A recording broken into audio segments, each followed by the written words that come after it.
Hello, everybody. Thank you so much for tuning in today. My name is Jesse Mayfield-Sheehan. I am coming to you live from Warren Field in Brookline, Massachusetts, here to bring you live coverage of today's high school varsity baseball contest between the visiting Raiders of Wellesley High School and the hosting Brookline High Warriors.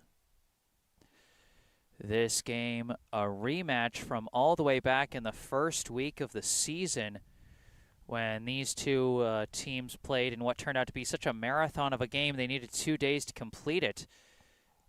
Game ultimately went 11 innings, with Brookline ultimately triumphing 7-3, the final score of that one.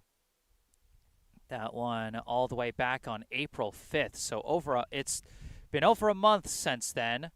We are now coming up on the tail end of this season, here in the final stretch. Season's been a little less than ideal for both clubs so far. Brookline coming into this game with a 3-12 record and an 8-game losing streak, currently ranked 49th in the Division I power rankings, pretty much officially out of the postseason race. Wellesley, meanwhile, clinging to the edge here in their own pursuit of a playoff spot, ranked 40th in the power rankings. They stand at 6-10. So in order to secure a 500 record, Wellesley will have to win out, win all 4 of their remaining games. One more loss would all but knock them out of the playoffs. So plenty up at stake here in this contest. It is Brookline versus Wellesley. I am Jesse Mayfield-Sheehan, and you are watching Brookline High Baseball.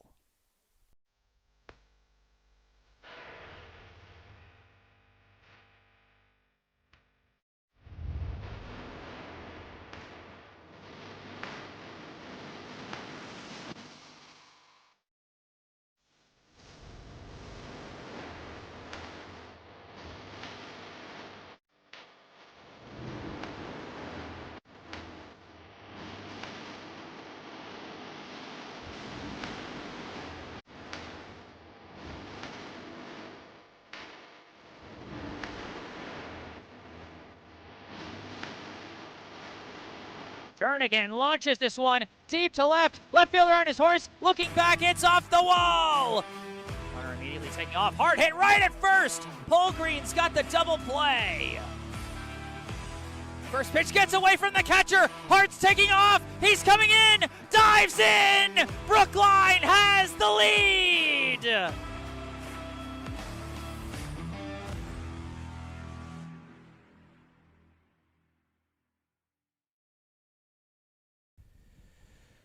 Brookline now getting ready to take the field for the top of the first inning out here at Warren Field. And with that in mind, let's not waste any time. They are rushing to get this game going a little bit because Wellesley got a little held up. Apparently their bus broke down on the way to pick up the team, and so they had a very delayed arrival. So we are starting later than would have been ideal. And so we're trying to move along swift and get this game started. So let's not waste any time in giving the starting lineups. Now for Wellesley, I only have last names, and I don't have everyone's jersey number just yet. If there are any Wellesley fans tuning into this live stream, feel free to fill in the blanks if you like. But for now, here's what I got for the starting lineup for the visiting Raiders. Leading off, the center fielder, number 18, O'Neill. Batting second, the shortstop, number 27, Banish. Batting third, the first baseman, number 7, Liebenthal. Batting cleanup, the second baseman, Miele. Batting fifth, the right fielder, Webster. Batting sixth, the third baseman, Carpenter. Batting seventh, the designated hitter, Albertson. Batting eighth, the pitcher, number 21, Gopal. And batting ninth, the left fielder, Lee. And just playing the field for Wellesley today, the catcher, Lynch. Brookline taking the field. So let's take a look at some stats for our Brookline starting pitcher today. Number 12, Connor Jernigan. Jernigan, as you can see so far this season, he leads Brookline in starts and strikeouts. He has started all 6 of his previous pitching appearances, and this now marks lucky number 7. He has a 1-4 win-loss record on the season. He's pitched 17 innings. He has a 6.18 ERA, a 2.24 WHIP, and a team-leading 22 strikeouts. And this is actually a familiar matchup for Jernigan, as he faced off against, he was actually the starting pitcher for Brookline in that game against Wellesley all the way back in early April.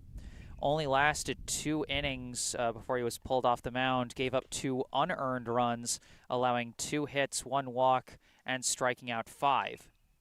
So Jernigan hoping for a similarly solid performance, but hoping to go a little deeper into the game on the mound. And so we'll see how that goes here. Remember, as always, if you end up enjoying this live stream, be sure to hit the like button and subscribe to the channel to stay up to date on all my upcoming live streams. And if you've got anything you'd like to say, I encourage you to say it in the live chat. Could be as simple as go Brookline or go Wellesley. You could give a shout out to your favorite player. Let us know where you're tuning in from. Or if you notice any technical issues, it might be something I don't notice on my end, and it might be something I can fix. And as I said before, if you're a Wellesley fan and you want to fill in any of the blanks on names, or you know, if you want to, like, I don't have first names for Wellesley's players right now. If you want to fill me in on that, or if I'm mispronouncing any names and you want to correct me, I encourage you to do so in the live chat. But for now, we are about ready to get this one underway. Brookline against Wellesley here in the top of the first. Brookline hoping to snap an 8-game losing streak. Wellesley trying to stay alive in the playoff race.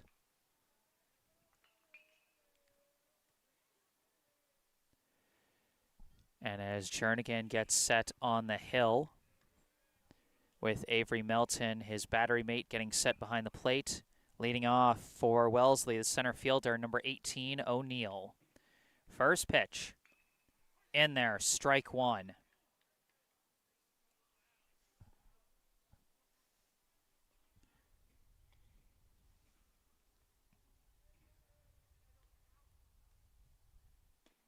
That one in there as well, strike 2.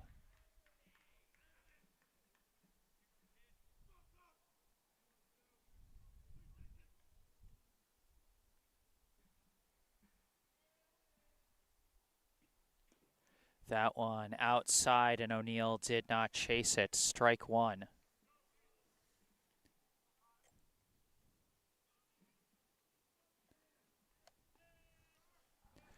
One and 2 the count. This one is sliced foul. Out to right. And it is tracked and snagged out in foul territory by the Brookline right fielder, Elias Brendel. And that is going to be out number 1.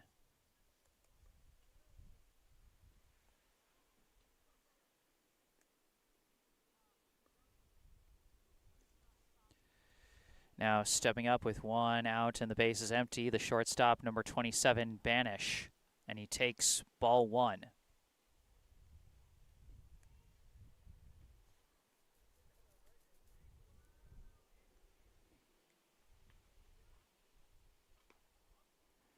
That one's going to be high as well for ball 2.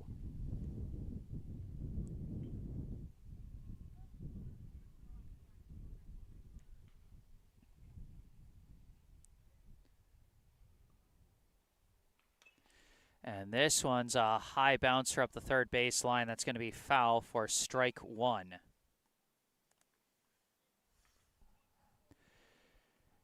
You might have noticed from the few dust clouds coming off the infield dirt, it is a bit breezy out here at Warren Field today. So that could potentially impact things going forward. That one in there for strike 2.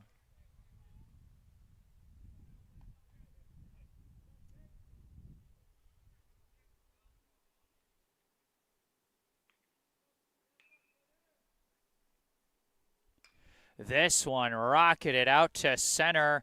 Ryan Kravitz chasing back. That's going to go all the way to the wall. Banish is going to head down to second with a 1-out double, and he crushed that one.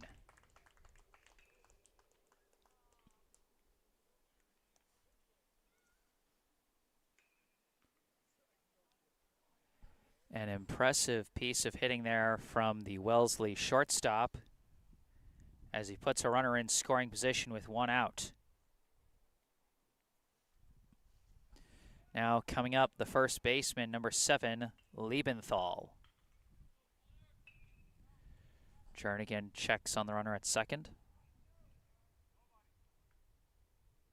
First pitch outside, ball 1. Fun fact, O'Neill, Banish, and Liebenthal, 3 of just 4 players in the starting lineup for Wellesley today that also started that game back in April. This one fouled off for strike 1. So just O'Neill, Banish, Liebenthal, and the starting pitcher, Gopal. Just 4 starters out of 10 for today that also started in the first game between these two. That one is low for ball 2.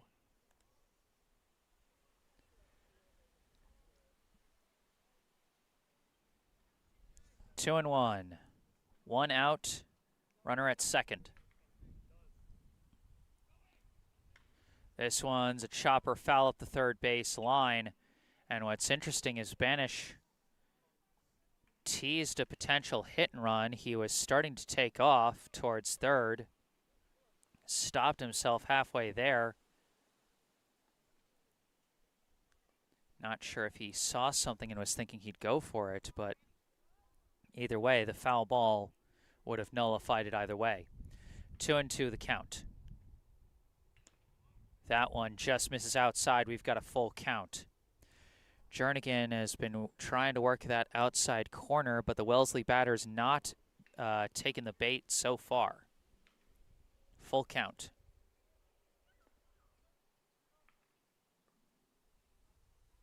Banish dancing off the bag at second. This one's a grounder, going to stay in play, fielded by Gosling, thrown to third, and a tag applied to the lead runner. Heads-up play by the shortstop, Leander Gosling, and a well-applied tag by the third baseman, Charlie Engelman. And so the 6-5 fielder's choice now makes it 2 outs with a runner on first. Big shift in the situation there. First pitch just misses, ball 1.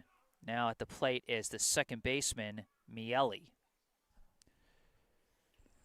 Miele, one of a number of players today who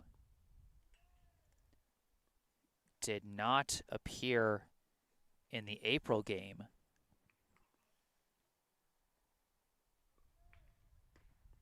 That one just high, ball 2. Miele with a slightly smaller strike zone, and Jernigan struggling to hit it early in this at-bat.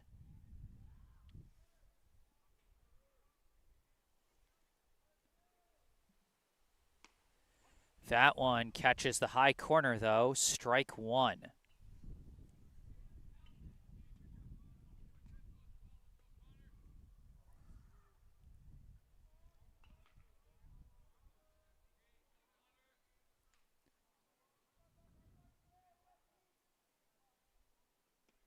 That one catches the outside corner, strike 2. Jernigan's been trying to paint that corner all inning, and finally he gets one in the zone. 2-2 now the count.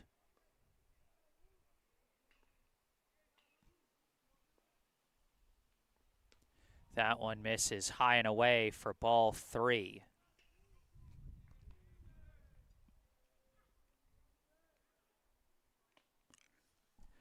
Full count, 2 down here in the top of the first. Liebenthal stands at first.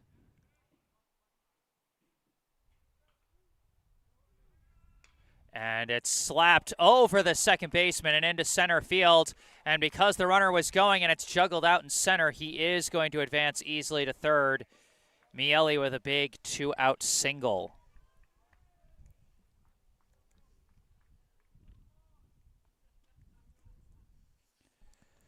That's a tough one for Jernigan. 3-2 count. You want him to have the confidence to throw a strike in that situation. But that time, Miele takes advantage with a well-placed liner out to right center. First and third now with 2 down. Up comes the right fielder, number 24, Webster. First pitch in there, strike 1. Potentially a big steal situation here if Wellesley decides to go for it. Could try and bait out the double steal, but of course with 2 outs that comes with its own risks. That one's in there, strike 2.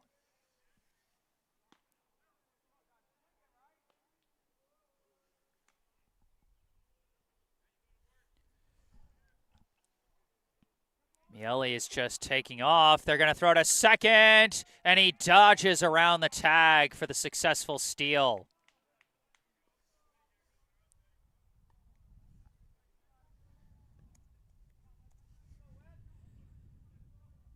Gutsy call there, and it pays off. Runners now at second and third.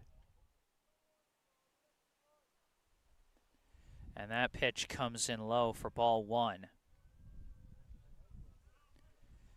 If anything gets past Melton, there's a real danger of Liebenthal coming in to score.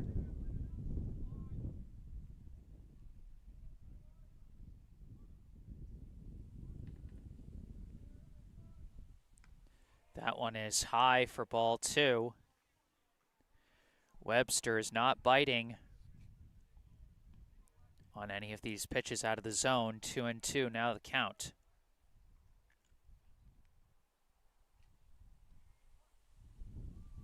That one, another high heat for ball 3. And I believe this is the 3rd straight batter to work to a full count against Jernigan. Wellesley not giving him any easy outs here.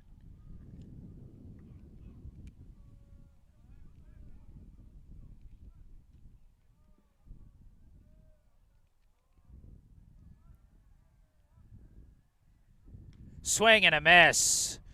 Big strikeout from Jernigan to get out of the jam.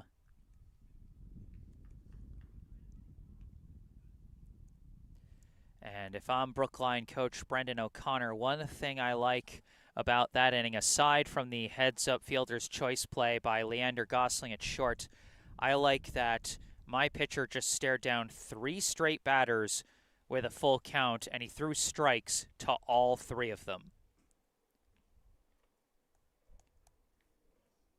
You want your pitcher to have both the confidence and the control to be able to throw those strikes.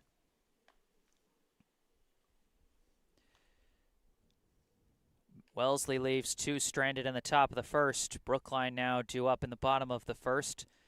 It'll be so let's go through the Brookline starting lineup. Leading off for Brookline, the second baseman, number 5, Keenan Sawada. Batting second, the center fielder, number 3, Ryan Kravitz. Batting third, the right fielder, number 23, Elias Brendel. Batting cleanup, the third baseman, number 22, Charlie Engelman. Batting fifth, the pitcher, number 12, Connor Jernigan. Batting sixth, the catcher, number 14, Avery Melton. Batting seventh, the shortstop, number 15, Leander Gosling. Batting eighth, the first baseman, number 16, Sam Polgreen. And batting ninth, the left fielder, number 20, Harrison Siegel. So that is the starting lineup for Brookline. Due up for the Warriors here in the bottom of the first will be Sawada, Kravitz, and Brendel.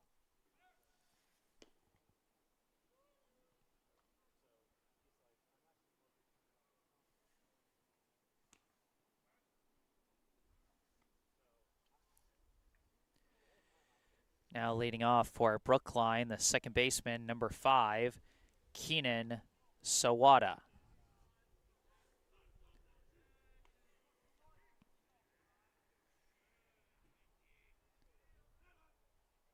First pitch misses outside, ball 1.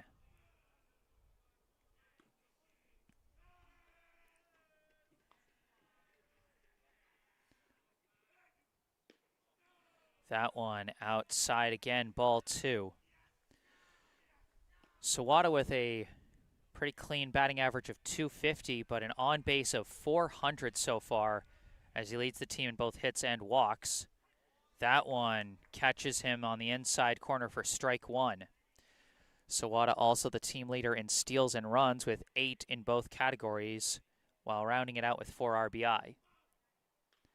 This one sliced foul for strike 2. 2-2 now the count.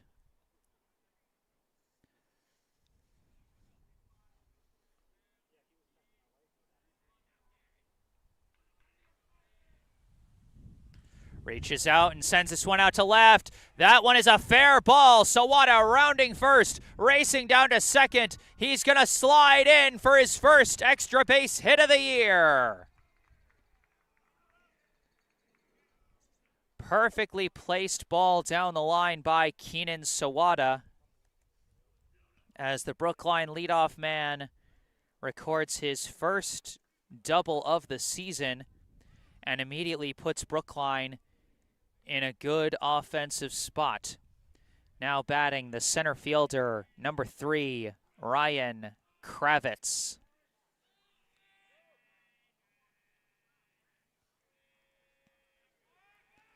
Corner infielders playing in as that first pitch comes in low and away for ball 1. This could potentially be a prime spot for a sac bunt, or they, with Sawada's speed on the base paths, they might just try and get a base hit to the outfield to move him along. And that hits him! Kravitz gets hit by the pitch. That's his first hit by pitch of the year. So we've got 2 unique happenings to start off this first inning. And we got 2 runners on with nobody out for the right fielder, number 23, Elias Brendel. Gopal steps off the rubber and does not throw, just trying to keep Sawada honest at second. Interestingly enough, Brookline was actually in the same situation in the first inning last time they played Wellesley. They got their 2 leadoff hitters aboard, but were not able to score in that inning as Brendel takes ball 1. So Brookline hoping for some stronger offensive execution in this first inning, here with Sawada at second and Kravitz at first.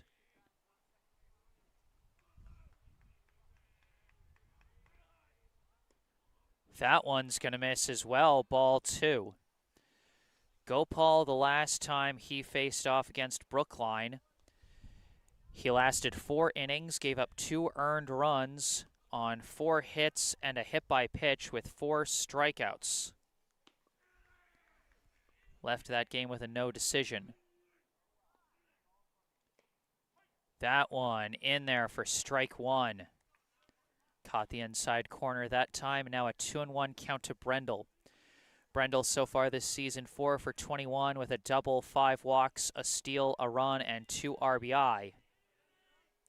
And he wants to add to that RBI count here. That's an inside ball 3. Brendel 1 ball away from what could be his 6th walk of the year.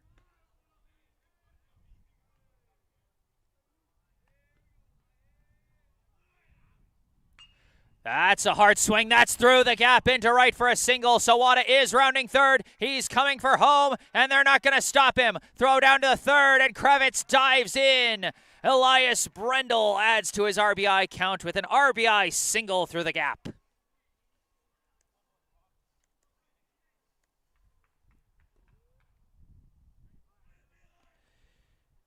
Brookline off to a good start here. They take a 1-0 lead off the RBI single by Elias Brendel.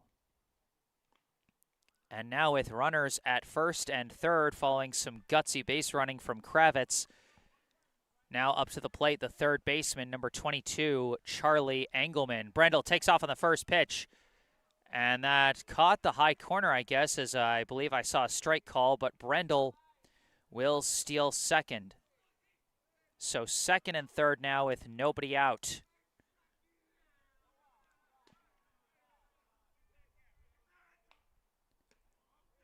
That one's going to miss. That'll be ball one.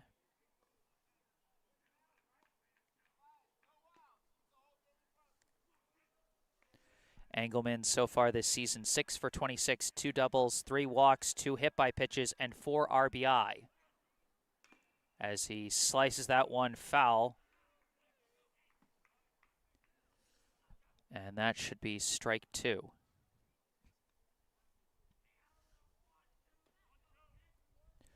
One and two, the count to Engelman. Kravitz at third, Brendel at second.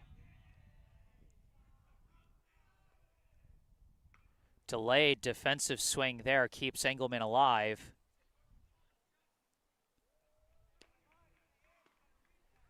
Count still 1 and 2. That's one of those swings you could tell the batter, wasn't fully committed to the swing from the start, but it was sort of like, oh shoot, I'm about to strike out, better swing.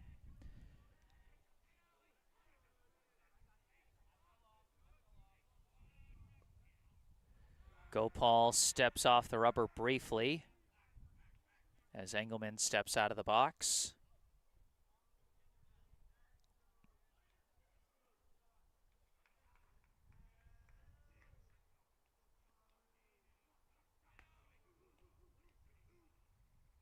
Swing and a miss. Engelman caught off guard by the off-speed pitch, and he goes down on strikes.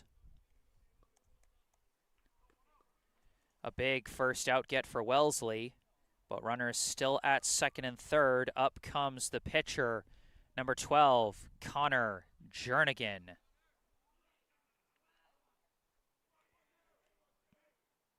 First pitch, and Jernigan fouls it off down the third base side for strike 1.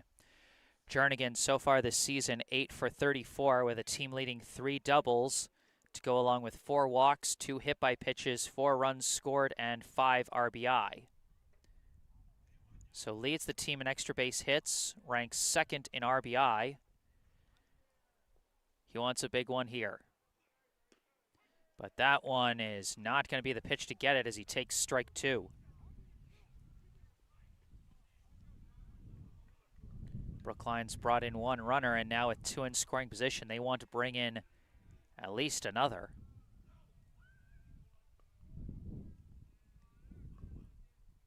Swing and a miss. Might have got a piece of it, but the catcher got his glove around it. Jernigan goes down on strikes. Gopal settling in well, preventing Brookline from putting any balls in play, despite having runners at second and third with no outs. Now coming up, the catcher, number 14, Avery Melton. First pitch, and he was way behind that fastball for strike 1. Melton, 6 for 28 so far this season with 4 walks, 1 hit by pitch, 1 steal, 1 run, and 2 RBI. He drove in Brookline's lone run in their loss to Natick on Monday with an RBI groundout in the 7th inning. Now up with 2 down and runners at second and third. Fouls that one off, strike 2. Gopal has just been turning up the heat here after struggling through the and allowing the first 3 hitters he faced to reach base and 1 run to come across. He is really just zoned in here on these next 3 hitters.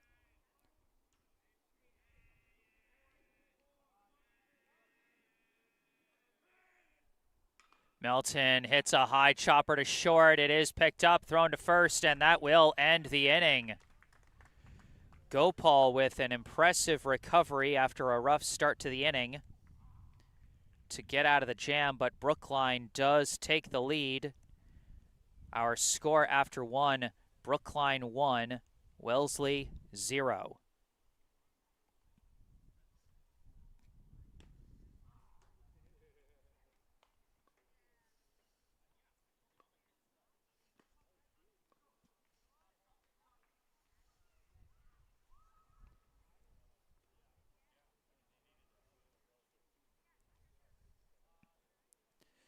Jernigan returns to the mound after an up and down first inning that ultimately ended with no score. He will face the 6, 7, 8 hitters for Wellesley: Carpenter, Albertson, and Gopal.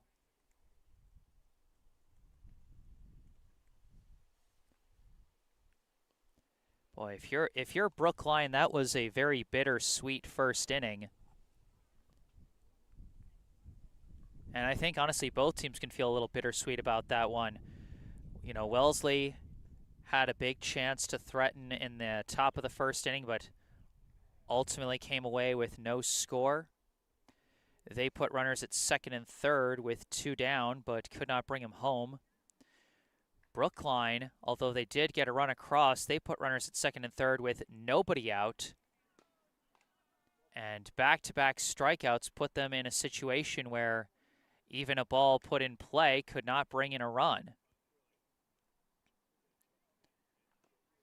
So for both teams, some, strong defensive recoveries to get out of their respective jams with minimal damage has got to leave them feeling, pretty good.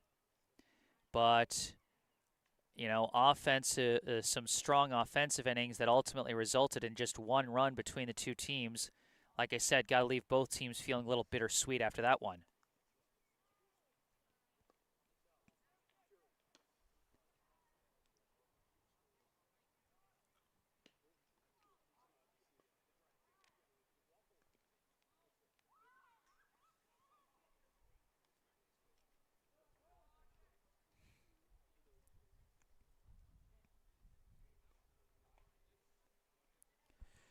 Leading off for Wellesley, the third baseman, Carpenter.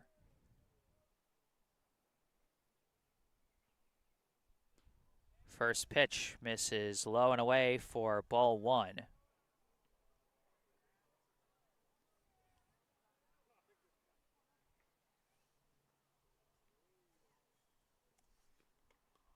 That one gonna miss as well for ball 2.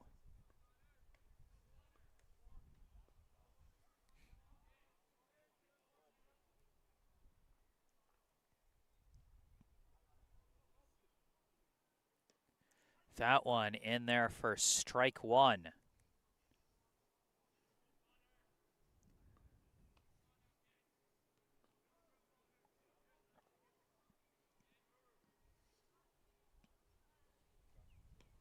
That one outside for ball 3.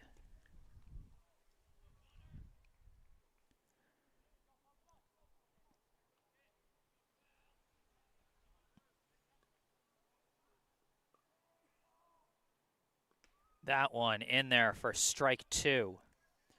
So mark this as the 4th straight hitter to work a full count against Jernigan.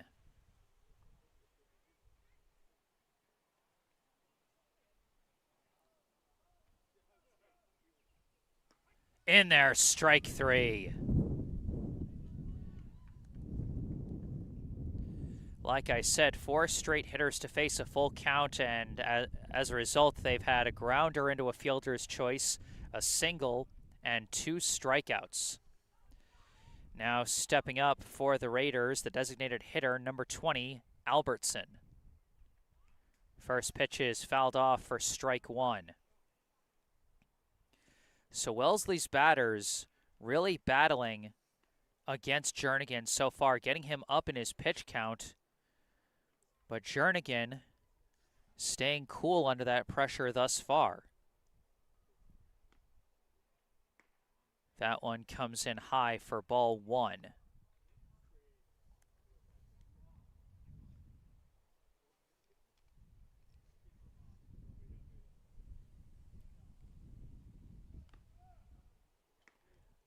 That one came very close to hitting him. That's going to be ball 2.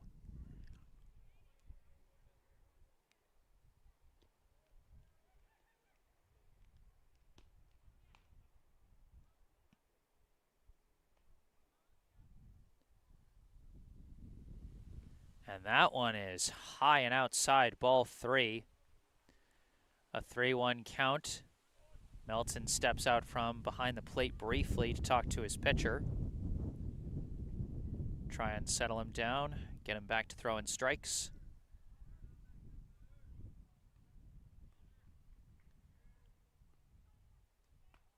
And that one's going to miss, and that will be ball 4. Despite all the 3-ball counts we've seen up to this point, that is actually the first walk for Wellesley so far today. But they now have a runner at first with 1 out. At the plate now, the pitcher, number 21, Gopal. First pitch in there, strike 1.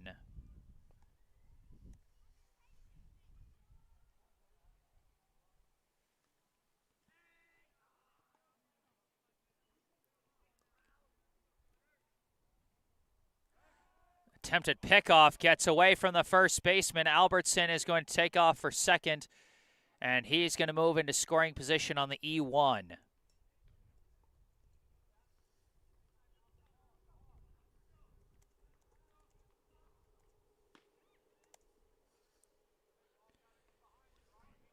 See, I don't mind the idea of throwing a pickoff attempt there, just not the greatest execution.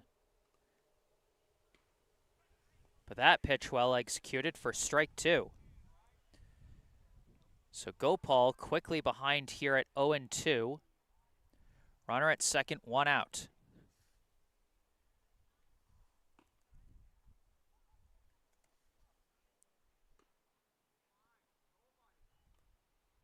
This one's a grounder. Bounces off the glove of the first baseman, misses everybody.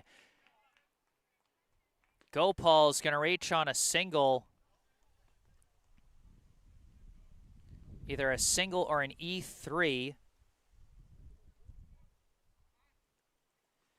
Unfortunate bounce there for Brookline. Might have been a situation where the first baseman might have wanted to cover first, but you can understand the instinct of thinking that ball's about to go through the gap and thinking you need to cover it. So might have been a bit of a misplay, but a very understandable one, I would say. Now batting with runners on the corners and 1 out, the left fielder, Lee. Gopal taking off on the first pitch. They're not even going to try and stop him. And that's not Gopal, that's number 22, the courtesy runner. So runners now at second and third.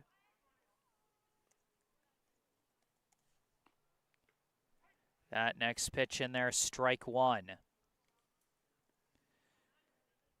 So now every single inning so far for both teams, they've gotten runners on second and third. That pitch is going to miss for ball 2. Melton takes a brief second to check on Albertson over at third.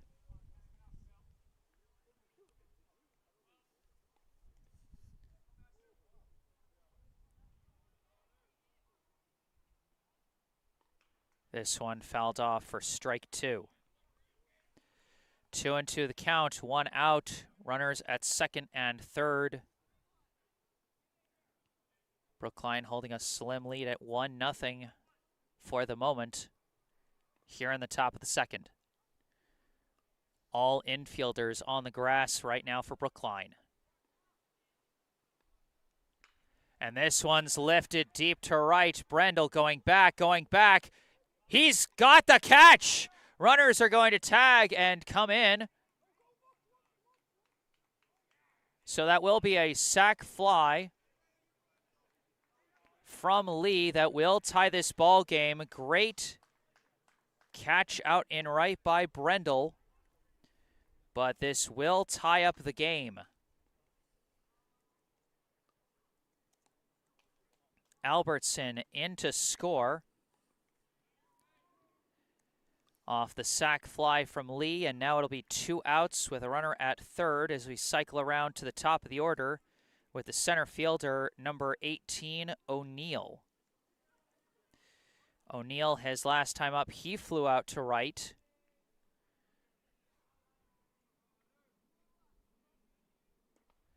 First pitch in there, strike one.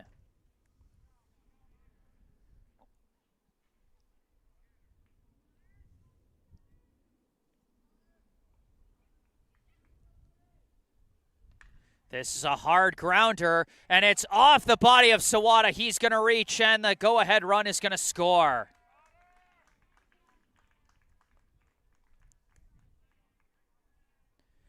O'Neill reaches on an E4. Not Gopal, the courtesy runner, number 22, comes in to score. And now coming up, the shortstop, number 27, Banish. Banish had that rocket of a double out to center last time up, and this pitch is going to get away from Melton. O'Neill is going to take off for second, and he's going to take it.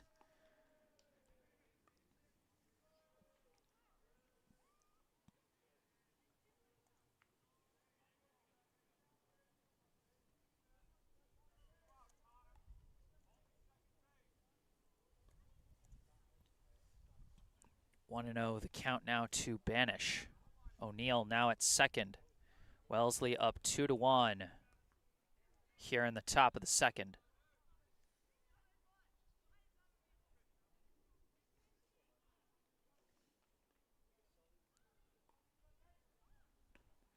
That pitch outside as well for ball 2.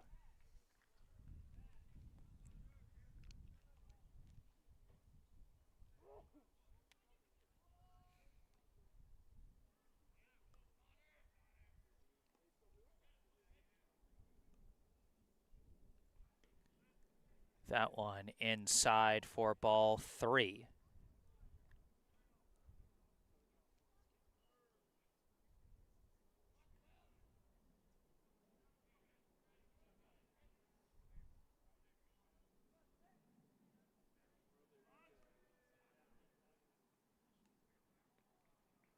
And they're going to issue an intentional walk.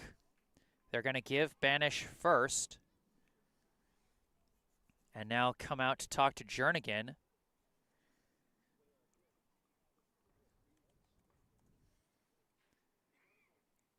Jernigan has had his ups and downs finding the strike zone. And it's been a shaky couple of innings, but still a chance to get out of it with just 2 runs allowed.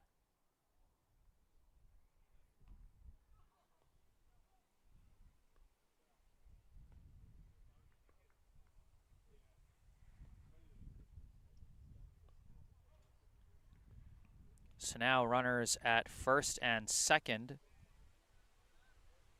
And up comes the first baseman, number 7, Liebenthal.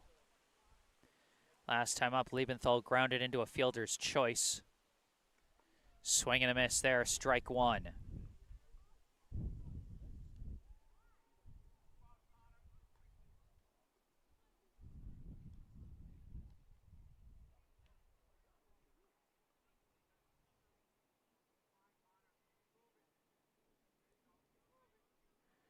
Jernigan takes a foot off the rubber. Resets.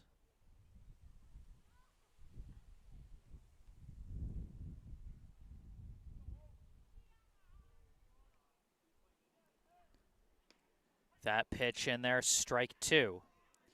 Quick 0-2 count to Liebenthal.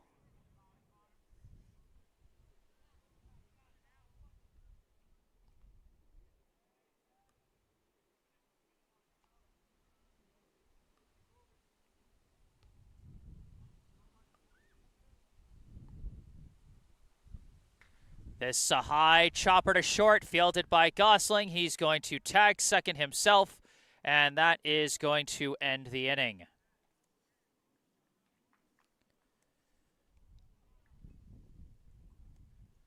Wellesley responds and takes the lead over Brookline. Going into the bottom of the second, our score now, the Wellesley Raiders 2, the Brookline Warriors 1. Due up for Brookline will be their 7, 8, 9 hitters, Gosling, Polgreen, and Siegel.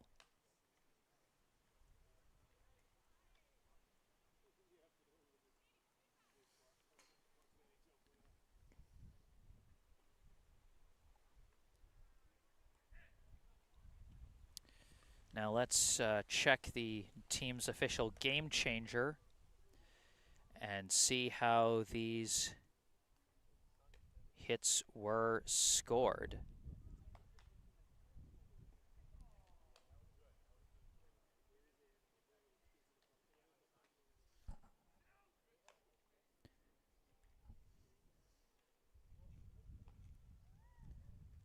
So it looks like they gave Gopal the single, which I agree with, and they did give an E4 on the hit ball by O'Neill that brought in the go-ahead run. So that all checks out so far. Now we go to the bottom of the second, leading off for Brookline, the shortstop, number 15, Leander Gosling. Gosling 1 for 7 so far this season with 5 walks and 2 runs scored, and he takes a low ball 1 around the knees, or around the ankles, I should say.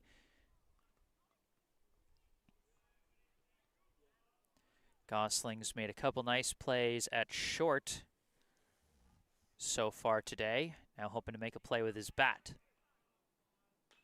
As he hits a dribbler up the third base line, that is going to land fair. Long throw to first is scooped up by Liebenthal for out number 1.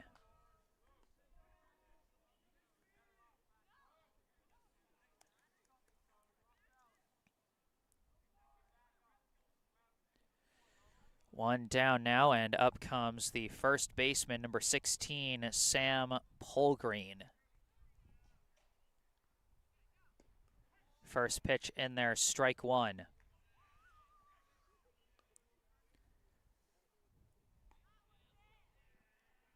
Polgreen still searching for his first hit, 0 for 8 so far.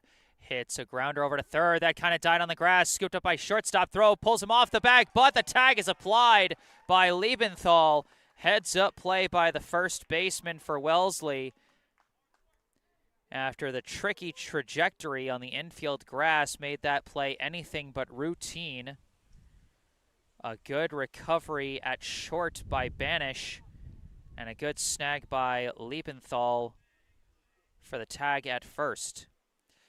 Now 2 down, and the first pitch is going to be ball 1. At the plate is the left fielder, number 20, Harrison Siegel. Siegel had his best game of the season against Wellesley, drove in 3 runs for Brookline, including the go-ahead scores as part of a 4-run rally in the top of the 11th that ultimately proved to win the game for Brookline. 1-1 the count to him right now. And he lifts one out to right center. They're not going to catch that one. That's going to go for extra bases. Siegel racing his way down to second, and he's going to hold at second with a 2-out double. We saw Sawada do it earlier, and now Siegel with his first extra base hit of the year. And now we cycle back around to the top of the order with the second baseman, number 5, Keenan Sawada.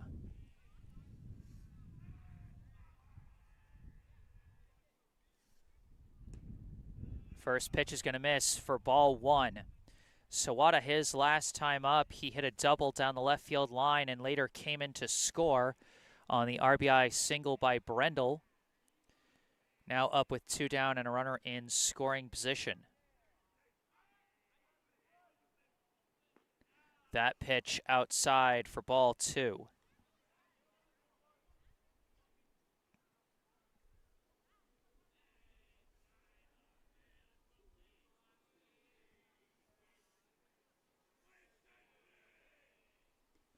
That one curves in for strike 1.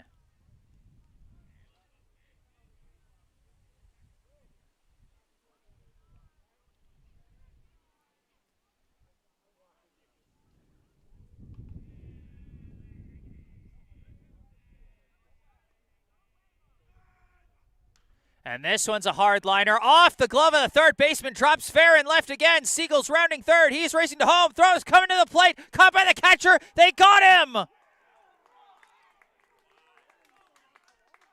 An absolute cannon of an arm from left field by Lee. And a great catch and tag by Lynch behind the plate.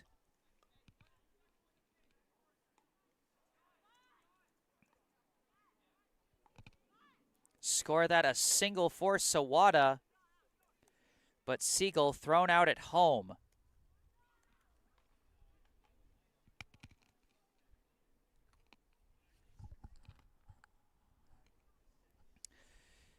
I mean, that is tough if you're Brookline.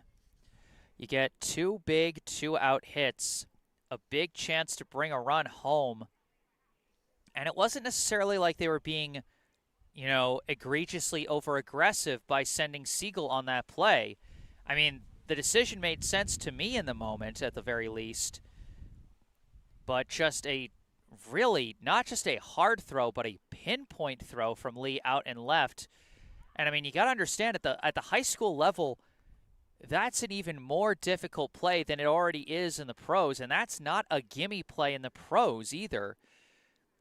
So give a lot of props to Lee and Lynch for executing on that play, because a lot of stuff could have gone wrong with that throw. Just about everything had to go right to catch the runner, and pretty much everything did go right. And that is why, after 2 innings, Wellesley does still lead Brookline 2-1. It'll be Miele, Webster, and Carpenter due up for the Raiders here in the top of the third as Jernigan returns to the mound. He's had a couple of tough innings, but he's kept the damage to a minimum. But Wellesley has not been giving him any easy breaks.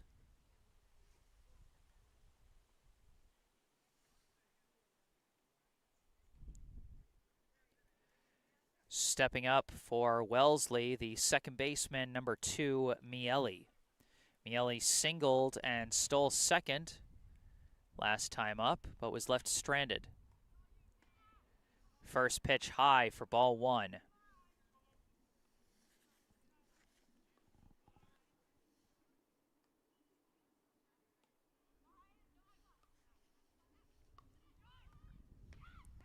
That one catches the outside corner, strike 1.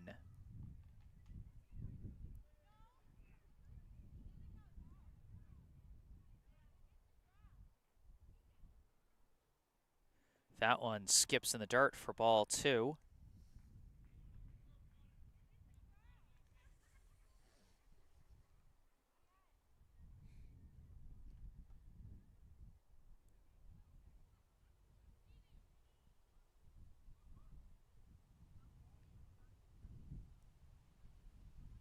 This is a hard crack right at Sawada. Bounces off his body again, and he cannot recover it as Miele is going to reach on the E4.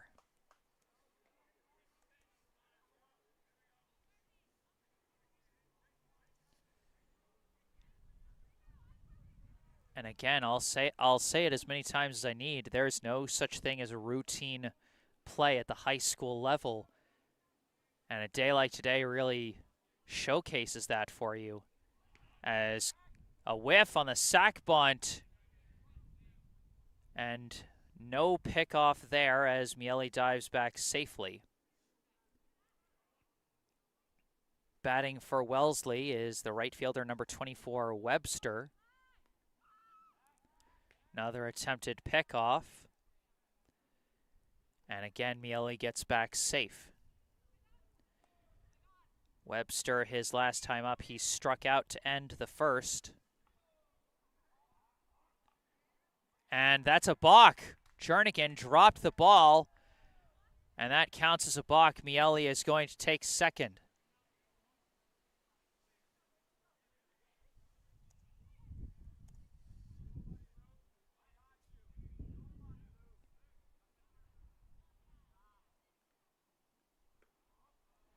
That one misses for ball 1.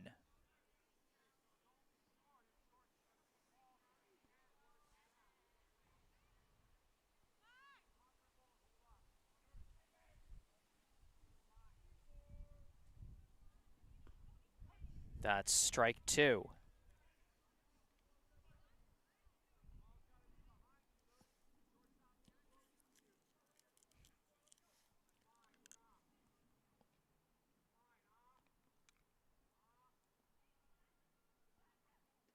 That's high and inside for ball 2.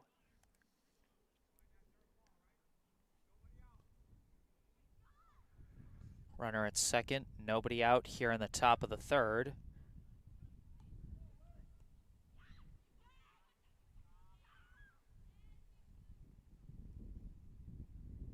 And that pitch is going to be high for ball 3.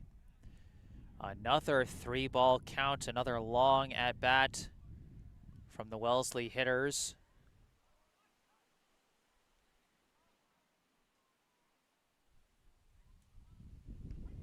That one catches the outside corner, and again Webster goes down on strikes.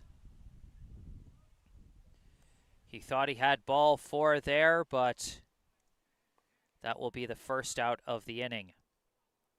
Now coming up, the third baseman, number 10, Carpenter.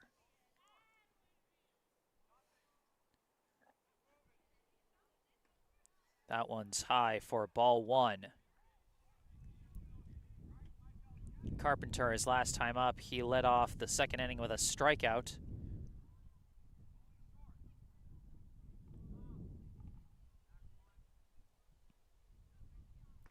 And he takes high ball 2 there.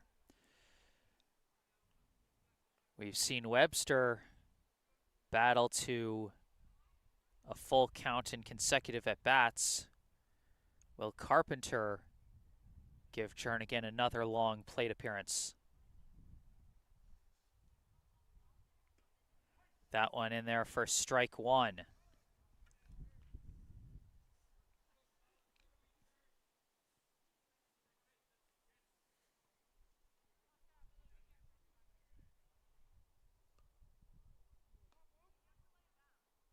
That's a hard crack. That's down the left field line. That is fair. That's going to bring in a run. Miele rounding third, heading for home. Carpenter's going to hold at first with a long single, but Wellesley will extend their lead.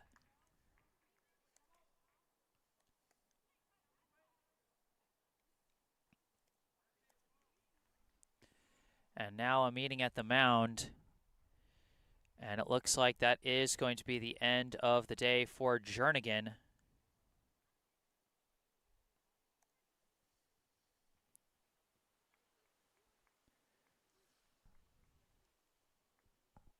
He will exit having pitched 2 1/3 innings.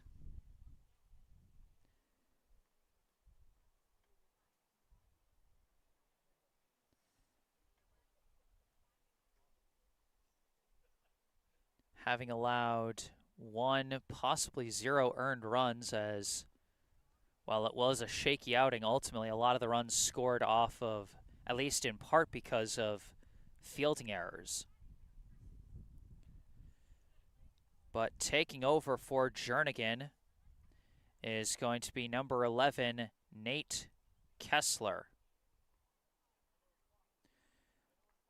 Kessler making his 6th relief appearance of the season so far. He has pitched 11 2/3 innings through his first 5 appearances. He has an 0-1 win-loss record and Brookline's only save of the season thus far. Has a team-leading ERA of 3.00, leading amongst all pitchers with at least 10 innings pitched this season. He's got a 1.89 whip and 11 strikeouts. He comes into this game with 1 inherited runner at first, that being Carpenter, and 1 out. First batter he will face will be Albertson. And Jernigan is going to stay in the ballgame for Brookline. He's going to take over for Paul Green at first. So that means that Kessler will likely take Polgreen's spot in the batting order as Jernigan will keep his.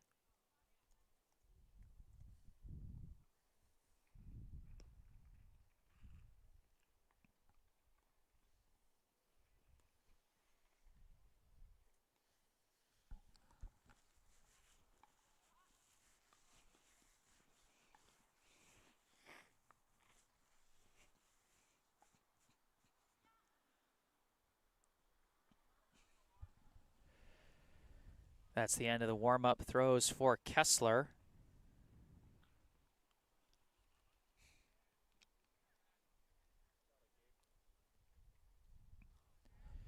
And now stepping into the box for the Raiders, the designated hitter, number 20, Albertson. Albertson, his last time up, drew a walk, moved to second on a throwing error on a pickoff attempt, and then later came in to score on the sac fly by Lee. First pitch from Kessler is going to miss just outside for ball 1.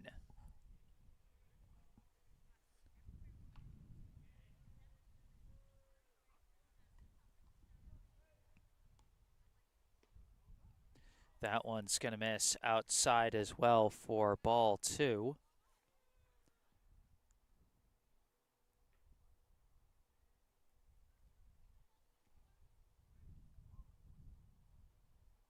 This one skied deep out to left center. Outfielder on their horse looking back. It's going to go off the wall. Siegel's going to take it off the wall, throw it back into the field. That's going to be a double for Albertson. That one very close to clearing the fence, but it is going to put runners at second and third with 1 out.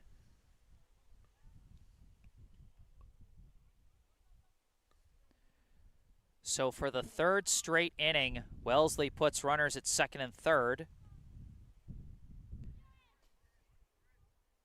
And now up comes the pitcher, number 21, Gopal.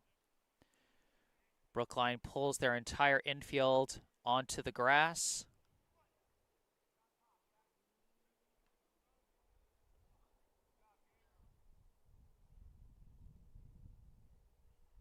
First pitch comes in high for ball 1. Gopal, his last time up, he got that single that bounced off the glove of the first baseman. Now a hard grounder here, fielded over at third. The runners are caught. They throw to first to get one. The runners are in a pickle. The runners are in a pickle. They're going to try and catch another guy at second, and they do. They turn the double play, and no runs score on the play.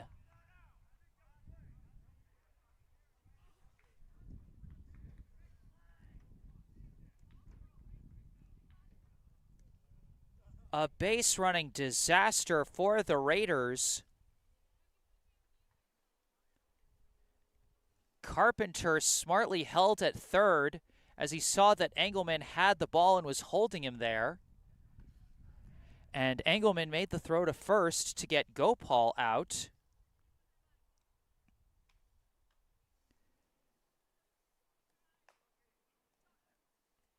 But then it was Albertson who got a little over-aggressive on the base paths and was basically all the way down at third base.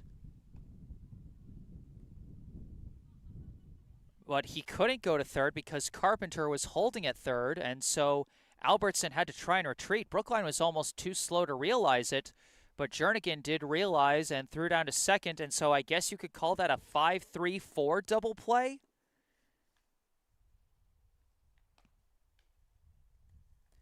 I mean, you're not going to see a play like that too often, folks. But the big defensive play turns the fortunes for Brookline, and once again they get out of the jam with minimal damage. But Wellesley does slightly extend their lead. The score 3-1 as we go into the bottom of the third. It'll be Kravitz, Brendel, and Engelman coming up here in the bottom half of the inning for Brookline as Gopal returns to the mound.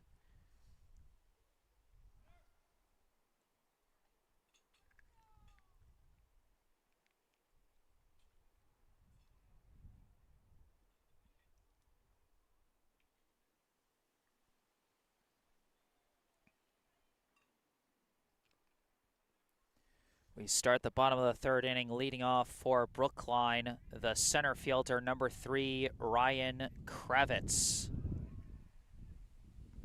First pitch comes in high for ball 1. Kravitz, his last time up, was hit by a pitch, and he would be left stranded at third. Another high one, ball 2.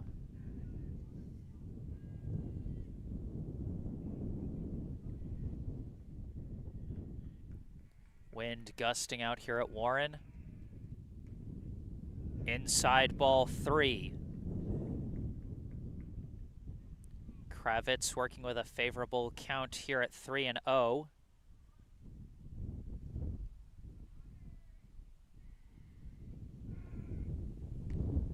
That one's down Broadway for strike 1.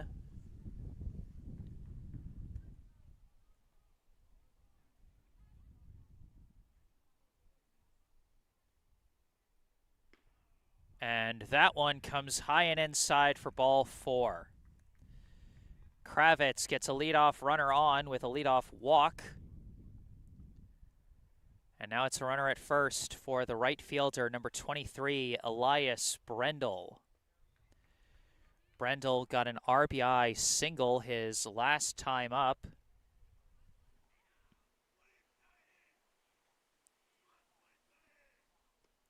He would steal second, but he would be left stranded as he takes ball 1 on that one.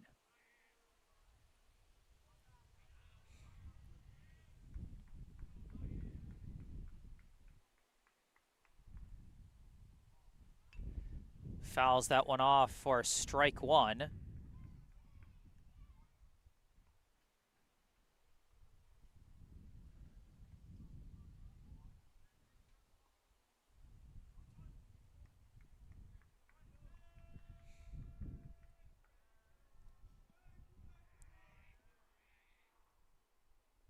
And that's a hard grounder. That's going to go through the gap. Brendel sends it through the gap a second time, and he is now 2 for 2 today.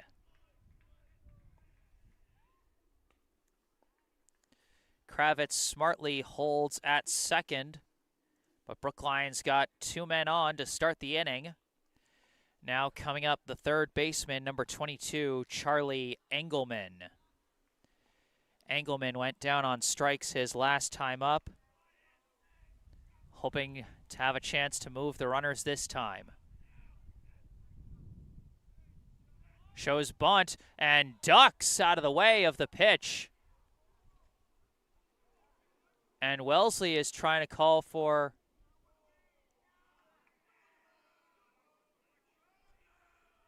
I think Wellesley was trying to call for a strike. I'm not sure what on earth they called. But I think they called a ball.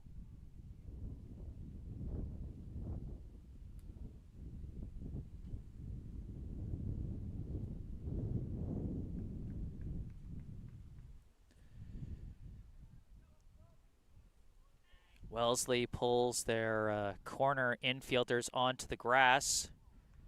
And Liebenthal at first pulled in even further to account for the expected sac bunt. Turn around and throw back to second. Kravitz dives back successfully.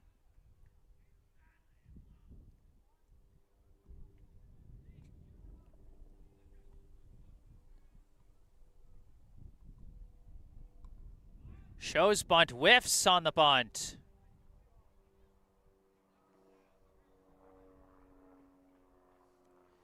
So that'll be strike 1. Engelman, not a guy who usually goes to the bunt. And there is a form to bunting, so it can be tough if you're not a guy who's called on to do that regularly. Big swing and a miss, strike 2. Engelman behind in the count, 1-2.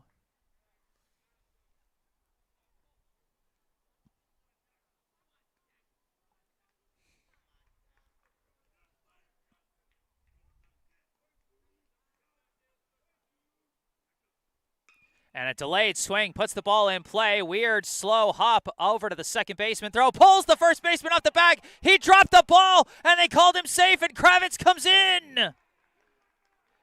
They initially called Engelman out, but then they saw that the ball popped out of the glove of Liebenthal at first.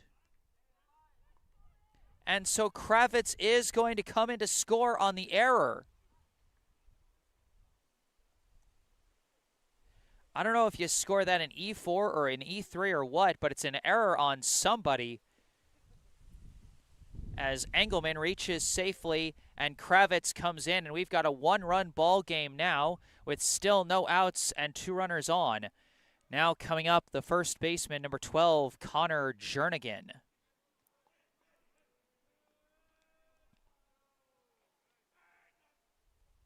Big swing and a miss, strike 1. Jernigan went down on strikes last time up. He's hoping to put a ball in play this time. We just saw with Engelman's play right there the value of putting the ball in play, even if it's not the best hit ball.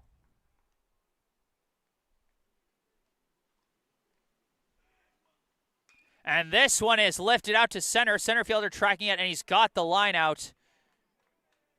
And that will be out number 1. Good contact, just bad placement. Not much you can do about that, and that will be the first out of the inning. Now coming up, the catcher, number 14, Avery Melton. Melton grounded out to short to end the first inning his last time up. Now up with 1 out and runners at first and second.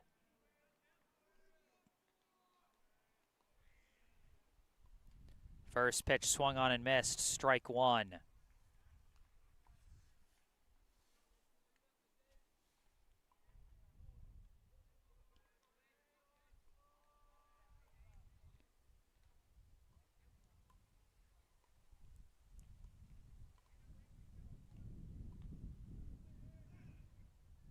This one catches the low corner for strike 2. Well-placed curve by Gopal puts Melton in a hole at 0-2.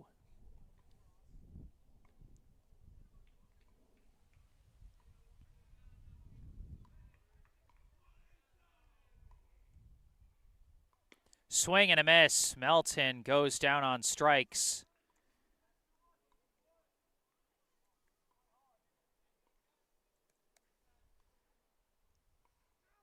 And now with 2 down and 2 runners on, up comes the shortstop, number 15, Leander Gosling.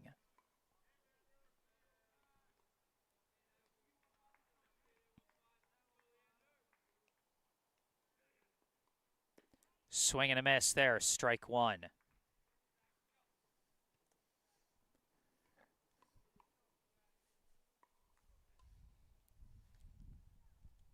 Brendel at second, Engelman at first. Runners taking off, swing and a miss, throw down to third. Brendel dives in, safe. Both runners advance, but Gosling now in a hole at 0-2.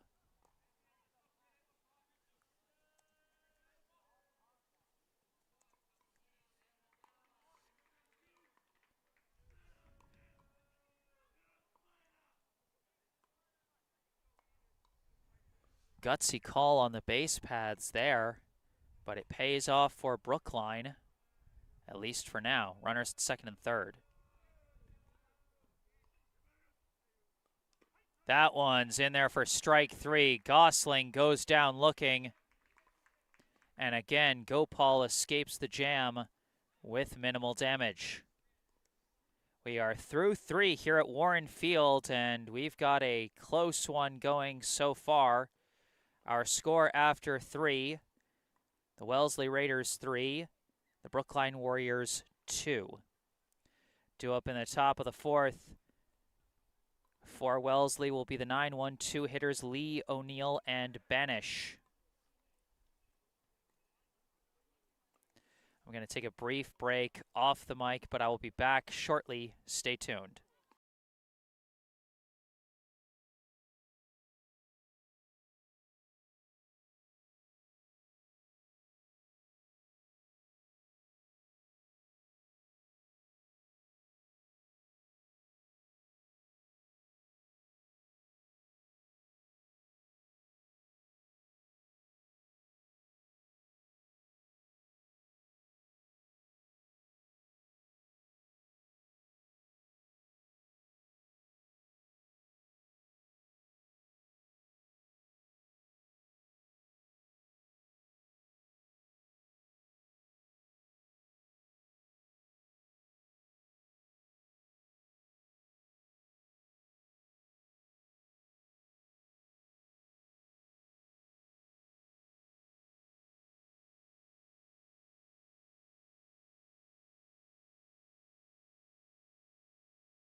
All right, back on the mic for the start of the fourth inning. I am Jesse Mayfield-Sheehan coming to you live from Warren Field in Brookline, Massachusetts for today's varsity high school baseball contest between the visiting Wellesley High Raiders and the hosting Brookline High Warriors.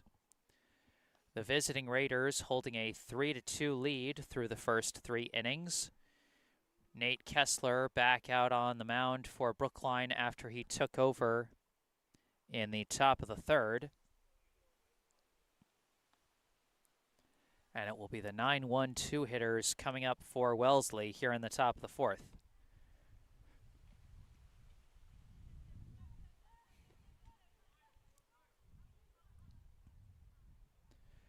Now stepping up to the plate for Wellesley will be the left fielder, number 16, Lee.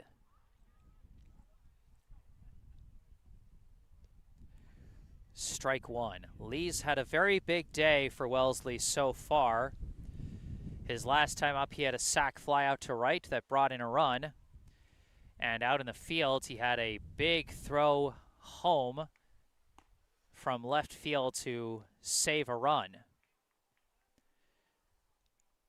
This will now be a 0-2 count after fouling that one off. There's some action going in the bullpen for Wellesley. Might potentially see a new pitcher in the next inning or so.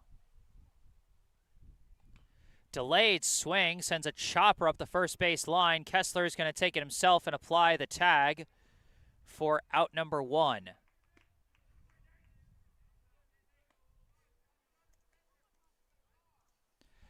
So the very rare 1U ground out is going to get the first out of the inning. Now up the center fielder, number 18, O'Neill. That pitch is going to skip away for ball 1.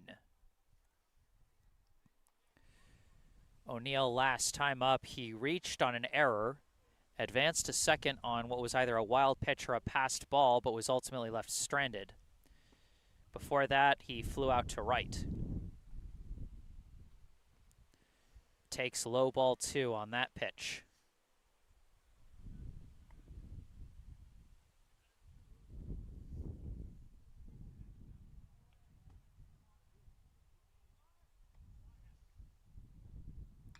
This is a hard grounder to third. It's going to skip past the third baseman and into left. And O'Neill is going to reach.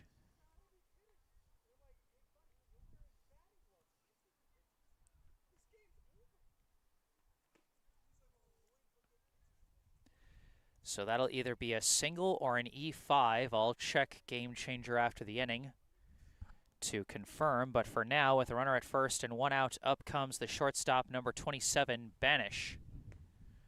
First pitch misses outside, ball 1. Banish so far today 1 for 1 with a double and an intentional walk.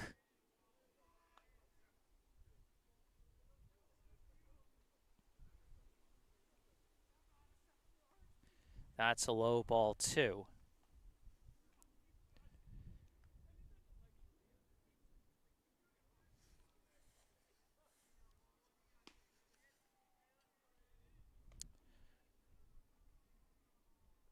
This is a hard crack. Oh, it gets out of the shortstop's glove. O'Neill is going to reach second, and Benish will reach first. That was a line drive, but was potentially within the range of Gosling, but he could not hold on to the grab there. And so two batters reach on some borderline hit error plays. It's going to give me a couple things to check once this inning's over. But for now, 1 out and 2 runners on. Up comes the first baseman, number 7, Liebenthal. First pitch fouled off, strike 1. Liebenthal is 0 for 2, having grounded into a fielder's choice both times he's been up so far.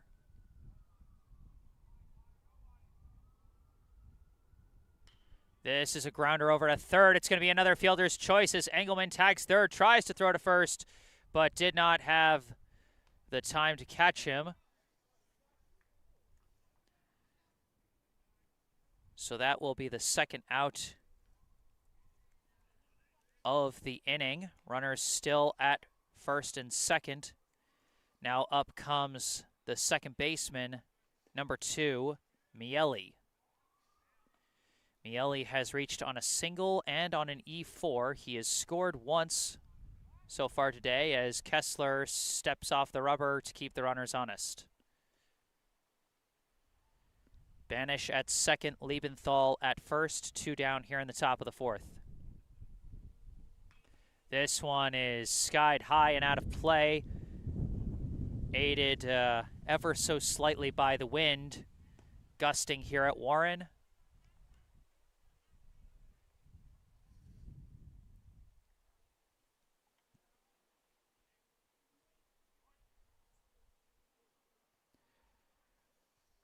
Oh and 1 the count. 0 and 2 now the count as Miele takes that one for strike 2.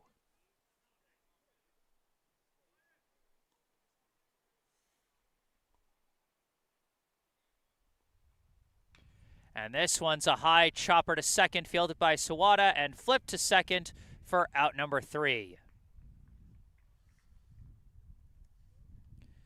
So Wellesley gets a couple runners on, but cannot score. And we head to the bottom of the 4th with the score still Wellesley 3, Brookline 2. Due up for Brookline will be the 8-9-1 hitters, Kessler, Siegel, and Sawada.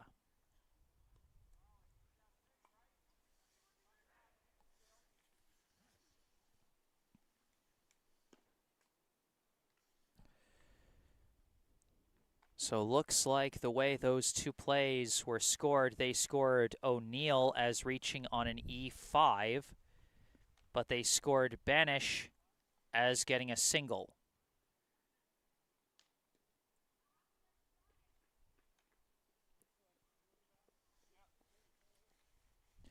Gopal returns to the mound for his 4th inning of work.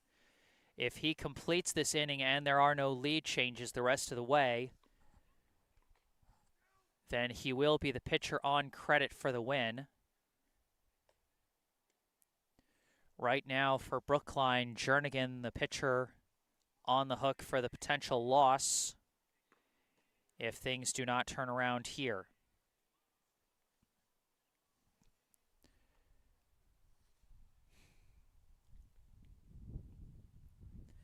Leading off for Brookline this inning, the pitcher, number 11, Nate Kessler.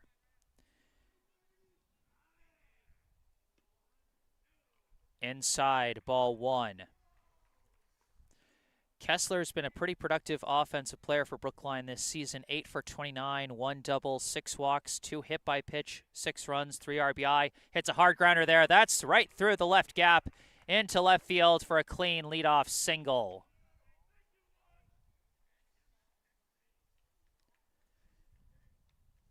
So right as I was saying how productive he's been this year, Kessler comes through with his 9th hit of the year. Now up the left fielder, number 20, Harrison Siegel.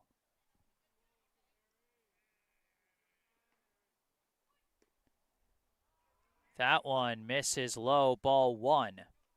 Siegel, his last time up, he doubled out to right center, but was thrown out at home trying to score on a single by Keenan Sawada. Now up with Kessler at first and nobody out, facing a 1-0 count.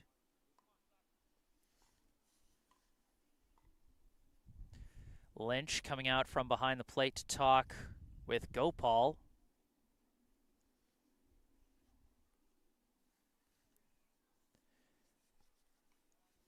Some action going again in the Wellesley bullpen.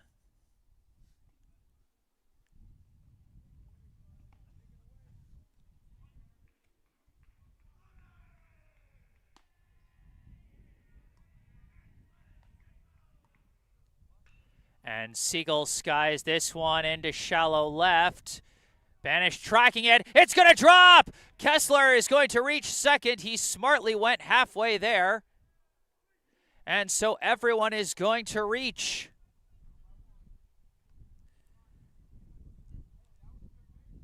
Call that one a wind-aided single, or call it a wind-enforced error, whatever you want to call it.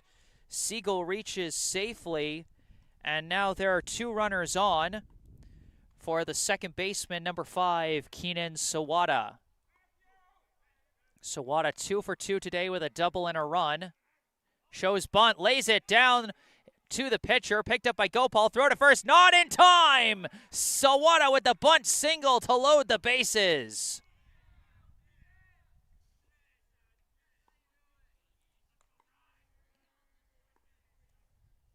The base is now loaded for Brookline. The tying run just 90 feet away. The go-ahead run in scoring position and nobody out here in the bottom of the 4th.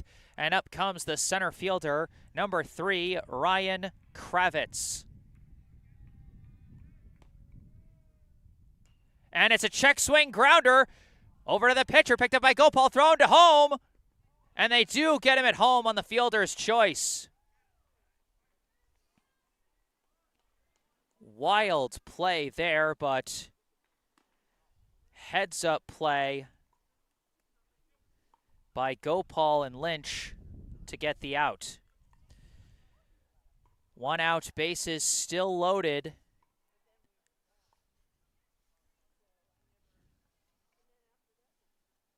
And coming up for Brookline, as it looks like the Wellesley coach discussing something with the umpire.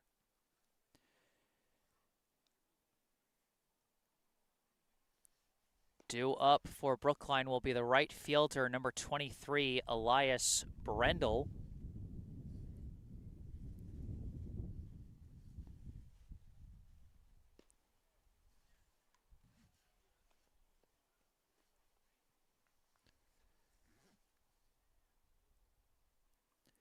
Brendel so far today is 2 for 2. With with 2 stolen bases, I believe. Yes, 2 stolen bases and an RBI. So Brendel's been very productive so far, but Brookline needs something big from him now more than ever.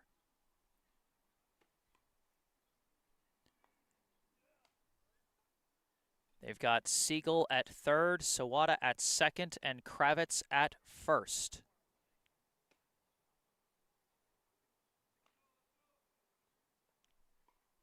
I am not sure what the Wellesley coach is trying to discuss with the umpire here. I mean, the last play went in Wellesley's favor with the fielder's choice at home.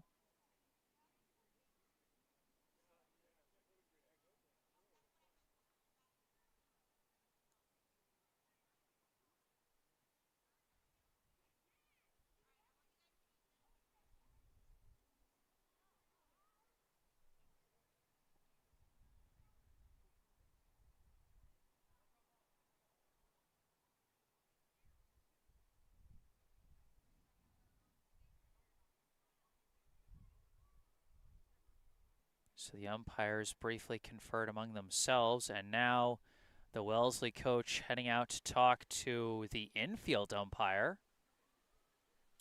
Again, I have no idea what is being discussed right now. This is an absolute mystery to me.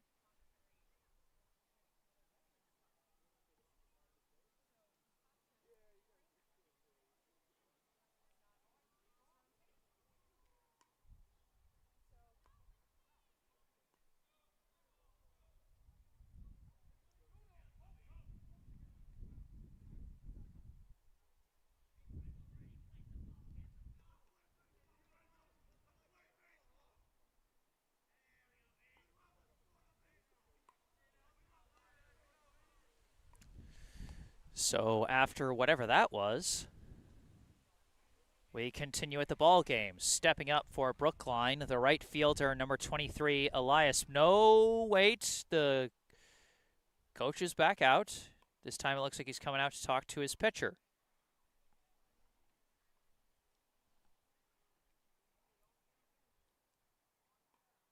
And it looks like they are going to bring in a reliever now.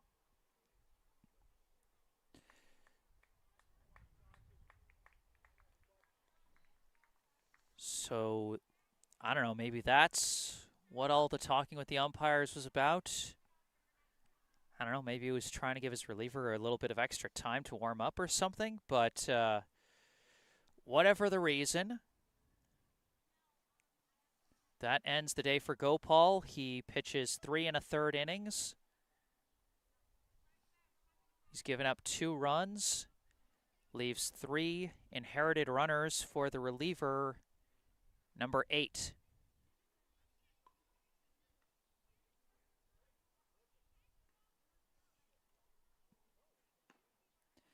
And number 8 is Snow.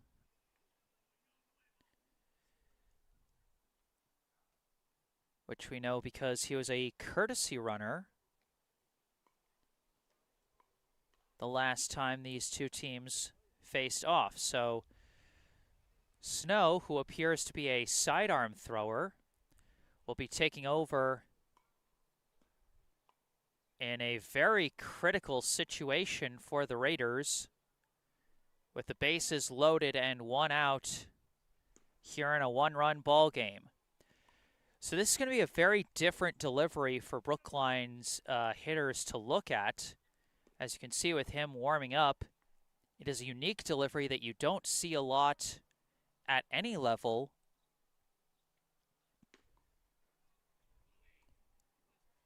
And so it'll be interesting to see how the Brookline hitters adjust to this new pitcher, but it's also going to be interesting to see how Snow handles this tough situation as a reliever. Now stepping up, for real this time, the right fielder, number 23, Elias Brendel. First pitch in there for a strike.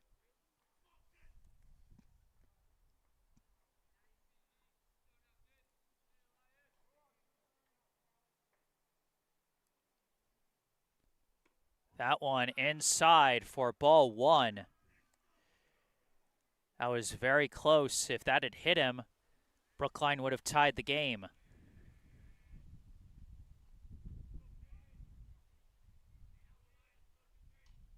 This one's hit. It's a grounder over to second. Fielded by the second baseman. Flip to second for 1. Not on to first. The game is tied. An RBI fielder's choice for Elias Brendel. Kravitz comes in to, no, not Kravitz. Siegel comes in to score. Kravitz is out at second. Sawada down to third.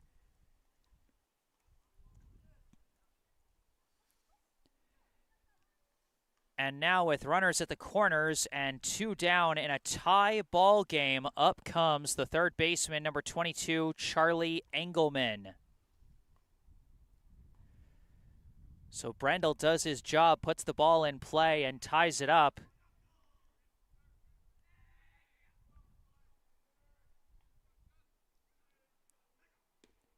First pitch in there for a strike to Engelman. Engelman, his last time up, he reached on an error, which I forgot to double check. He stole second, but was left stranded. Now a swing and a miss for strike two. They're not going to try and stop Brendel as Brendel snags his third bag of the day.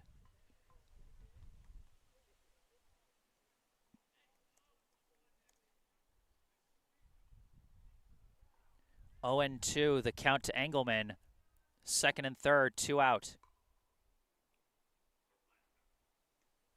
And that's a drop third strike. Engelman taking off for first. Throw down to first. He juggled it. He didn't pick it up in time. Engelman reaches.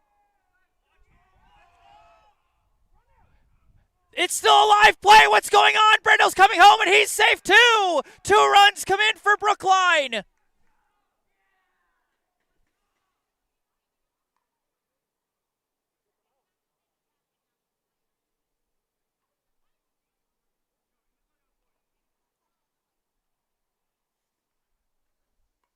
Are you kidding me? A 2-run dropped third strike. I do not believe it.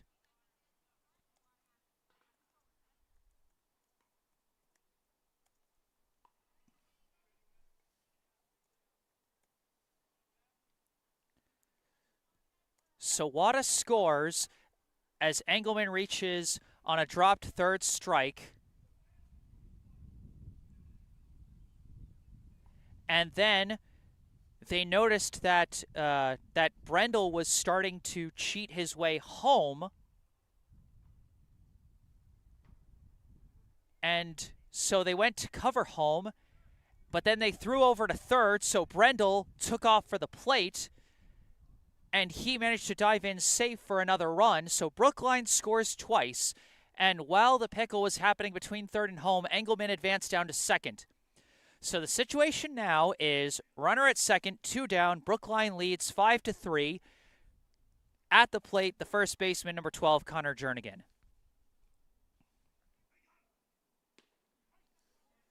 And that pitch is in there for strike one.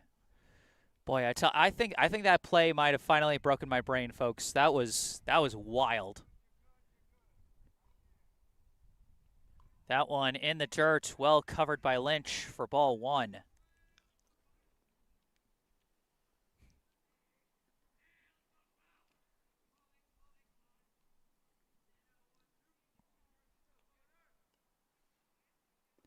And that's a swing. Jernigan chased that one in the dirt.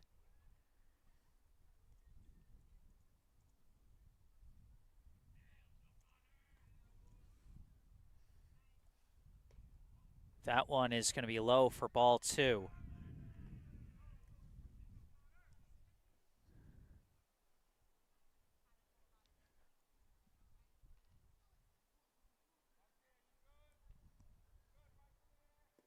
That's a low ball three. So a full count.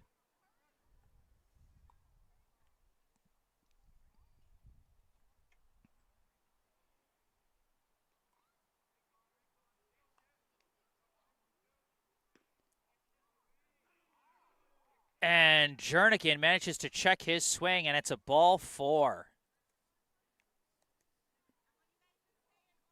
Folks, this inning is still going. Jernigan draws the walk, and now coming up is the catcher, number 14, Avery Melton. Engelman at second, Jernigan at first. First pitch in there for strike one.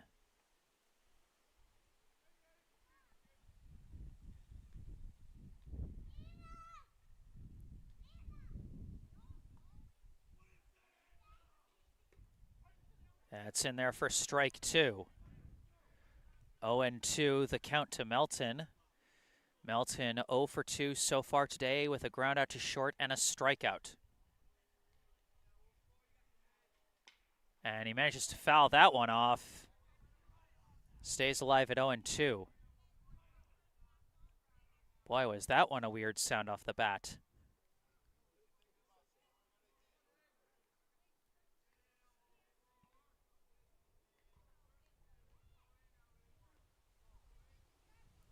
Swing and a miss there. Melton goes down on strikes. And the chaos of the bottom of the fourth inning finally comes to a close. Brookline scores some of the zaniest runs you are ever going to see. And through 4 innings, the score, Brookline 5, Wellesley 3. At this 4th inning intermission, I would like to take a moment for a local charity spotlight. I'd like to tell you about Language Virtual. Language Virtual is a nonprofit organization made by Brookline High School students in order to help other students all over the world. Language Virtual offers free English language lessons online to students around the globe. These lessons are taught by volunteer high school students, many of them from right here in Brookline, who are recruited by Language Virtual to teach these ELL lessons through the... Oh, God. Sorry about that, folks. I'm not sure if I swallowed some dust or some pollen or something. What was I saying? Language Virtual offers free English language lessons online to students around the globe. These lessons are taught by volunteer high school students, many of them right here in Brookline, who are recruited by Language Virtual to teach these ELL lessons through the simplest, most tried-and-true method of learning a language, conversation. To date, Language Virtual has recruited over 100 teachers to teach over 700 students across more than 10 different countries. And with the ongoing conflict in Ukraine, Language Virtual has seen an influx of students of Ukrainian descent displaced by the war and hoping these English lessons can help them adjust to their new living situations.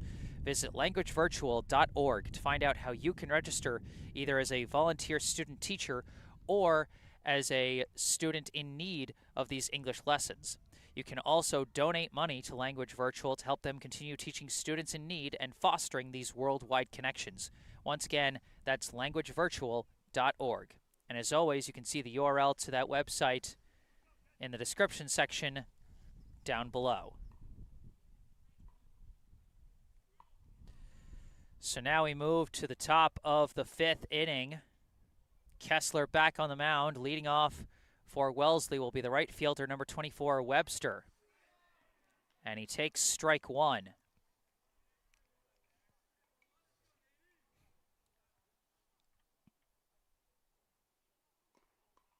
That one misses for ball 1.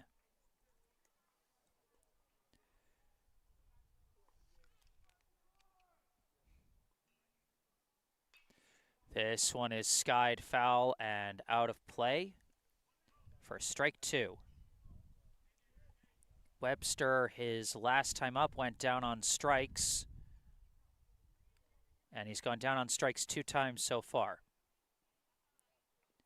And a weird swinging foul there as he stays alive at 1-2.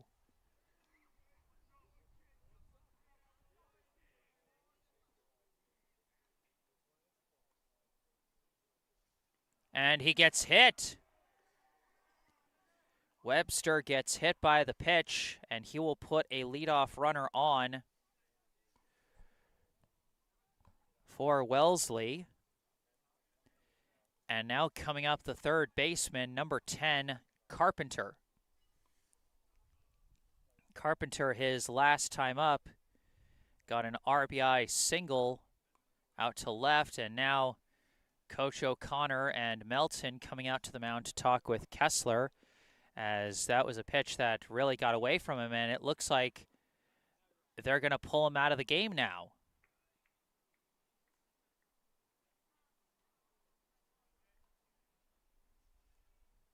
Not sure if they saw something with that particular pitch that just concerned them a bit, but we are going to see a new pitcher taking over on the mound for Nate Kessler will be number 2, Owen Hoffman. Hoffman making his 5th pitching appearance this season. He has pitched 3.2 innings through his past 4 relief appearances. And he's had a rough go of it numbers-wise, an ERA of 9.55, a whip of 3.55, and 5 strikeouts.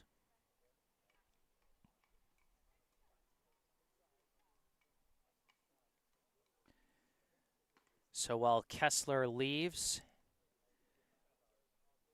he is technically the pitcher on credit for the win for Brookline unless there is a lead change.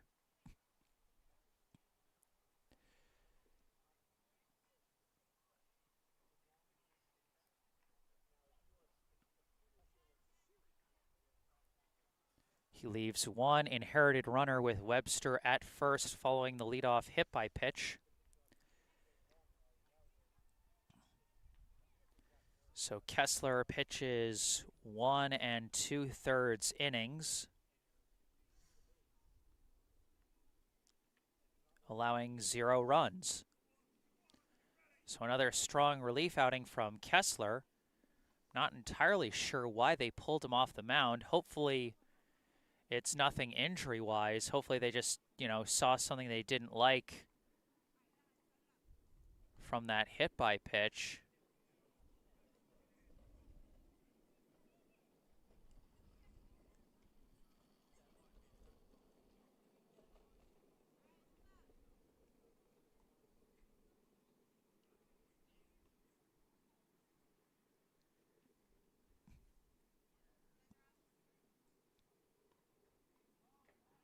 But either way, we'll see how Hoffman responds in this relief situation.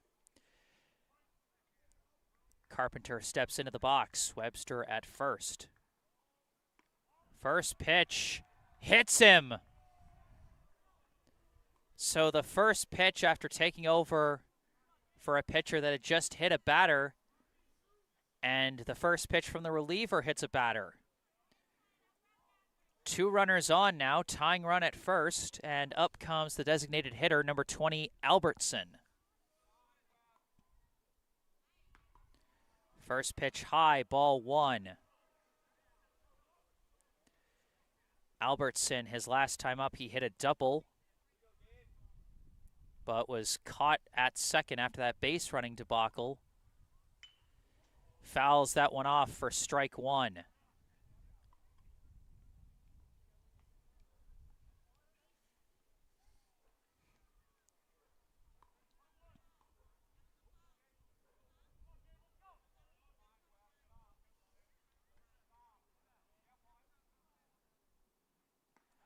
That one in high for ball 2. Hoffman's pitches coming in very high so far.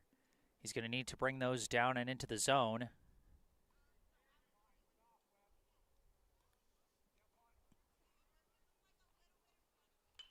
This one is lifted into shallow left. Fielder's charging. That's going to drop for a single. Runner's going to take off for home, and they're going to let him.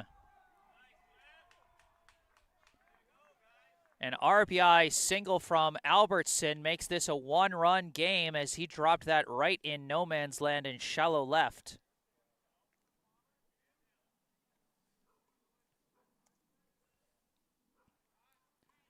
Webster in to score on that play. And we've got a courtesy runner for Albertson. This is number 22 running again.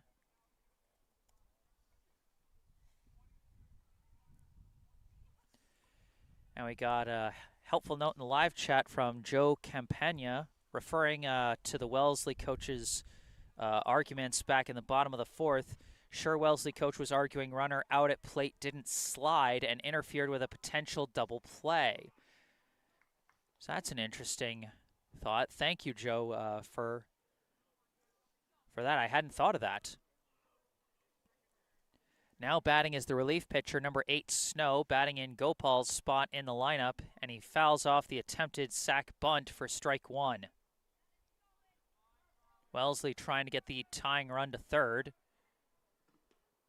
but he takes strike 2 there.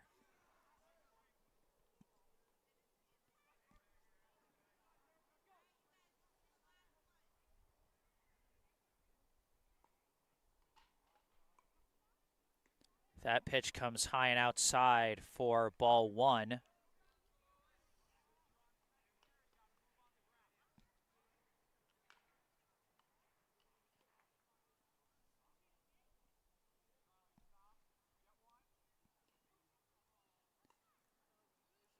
Swing and a miss, strike 3.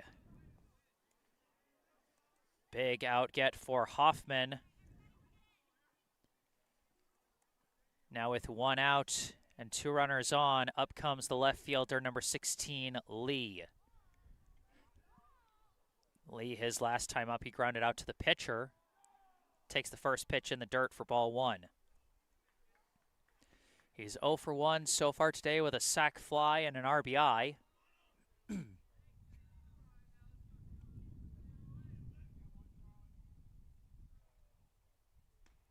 That pitch comes in high for ball 2.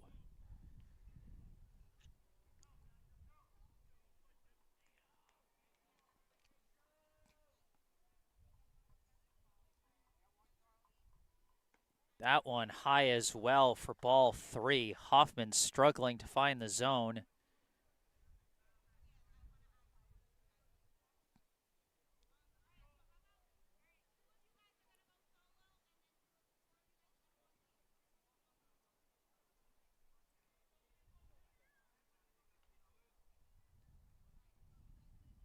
That one's down Broadway for strike 1. Lee taking all the way on that pitch.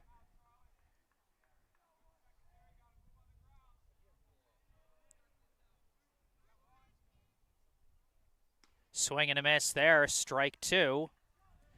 Got a full count now to Lee. Runners at first and second, 1 out.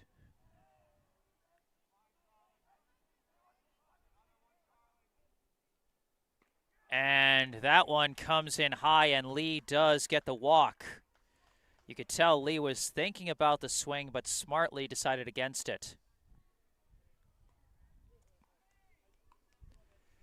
And so now, with the bases loaded and 1 down, we cycle around to the top of the order with the center fielder, number 18, O'Neill.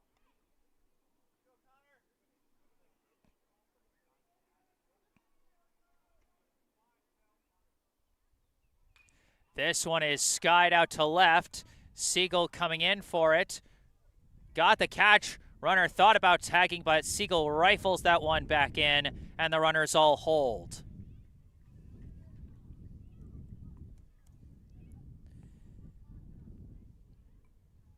Two down.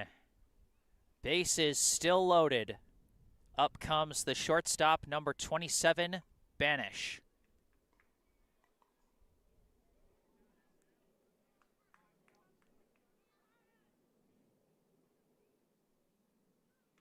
First pitch in there for strike 1.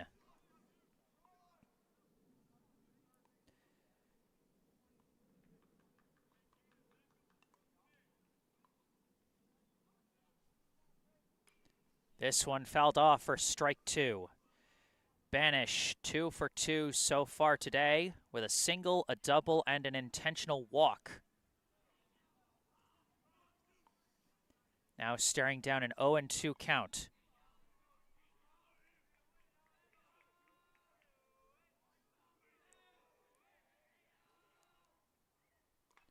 And fouls this one.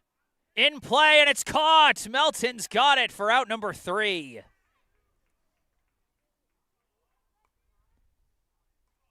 I didn't think that one was going to stay in play, but a huge defensive stand by Brookline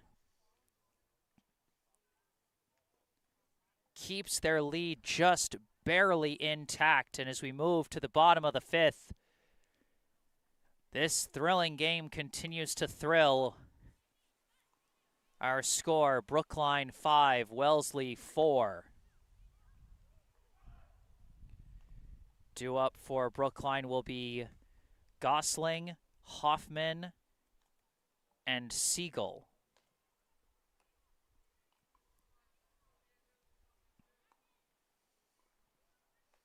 Snow returning back to the mound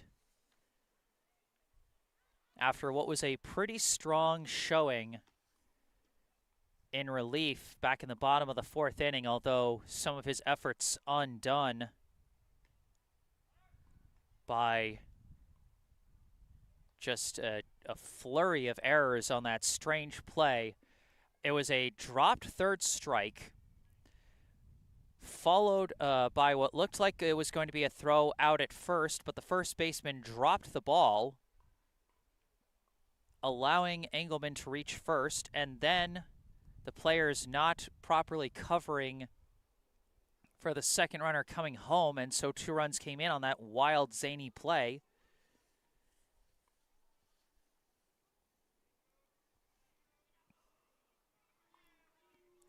And so now here we stand. 5-4, Brookline leads. Leading off here in the bottom of the 5th, the shortstop, number 15, Leander Gosling. Gosling takes strike 1.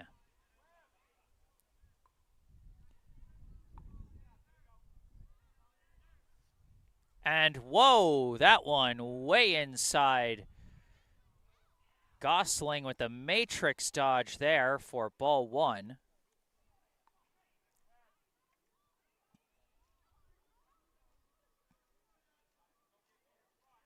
Gosling 0 for 2 so far today with a ground out to third and a strikeout.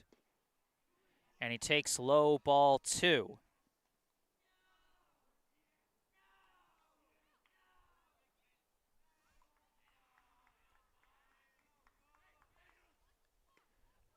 Goes around on that one, strike 2.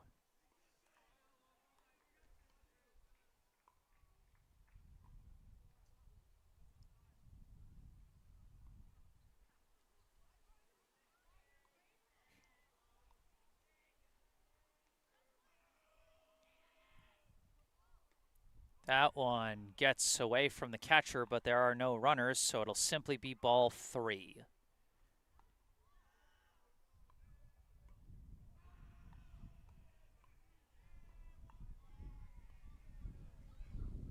And that's a low ball 4. Gosling gets him started with a walk.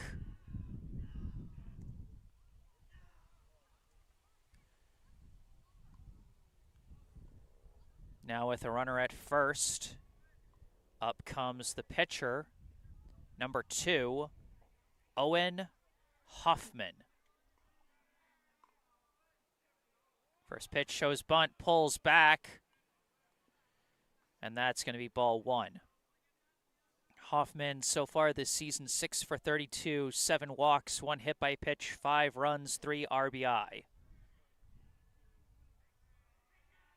Attempted pickoff, Gosling dives back.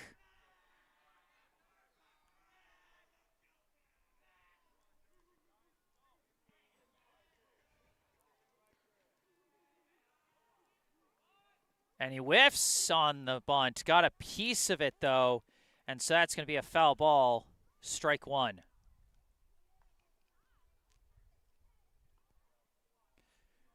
Remember what I said earlier in the game. There is an art to bunting.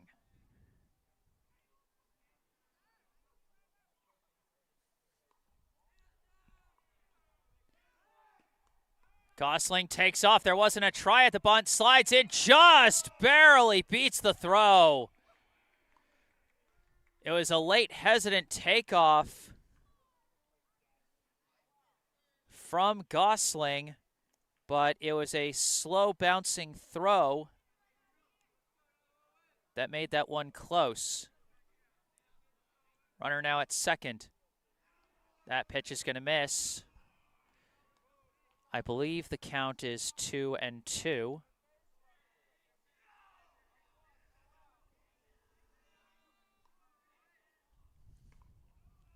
No, it was 3-1. I miscounted the count completely. That's my fault, folks. Hoffman draws a walk. It was a ball on the pitch where Gosling stole. That was my mistake. And now the Wellesley coach coming out to talk to Snow.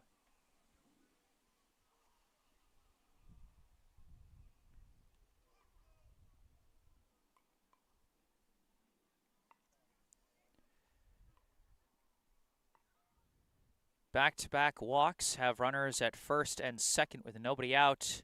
And we are going to see a pitching change here. Number 11 coming on for Wellesley, that is Palladino.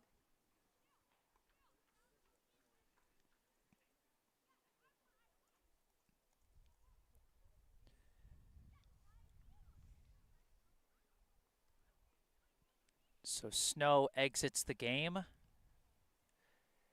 He will not be on hook for the loss. He will leave with a no decision, as the go-ahead run that Brookline scored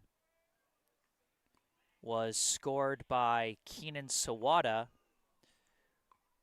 who got on base while Gopal was still pitching. So at the moment, Gopal still the pitcher on credit for the loss, unless there are any lead changes.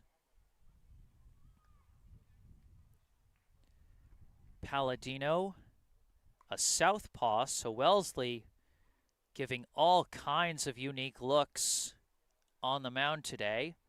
Started with a pretty conventional one with Gopal, then switched to the sidewinder with Snow, and now we've got the lefty with Palladino.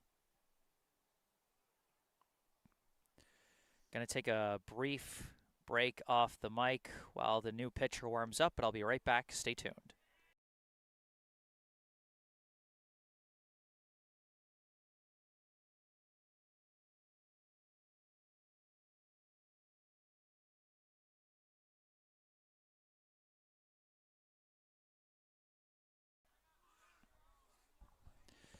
Briefer than I thought. Didn't realize he was moving that fast. But stepping into the plate for Brookline, the left fielder, number 20, Harrison Siegel. Siegel shows bunt, pulls back, and that's going to be a ball.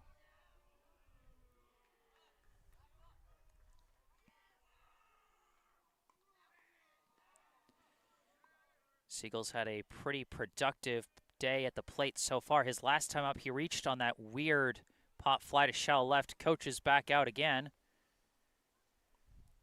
I forgot to go back and check on whether that play in the bottom of the fourth was considered a single or an error. They called that a single for Siegel.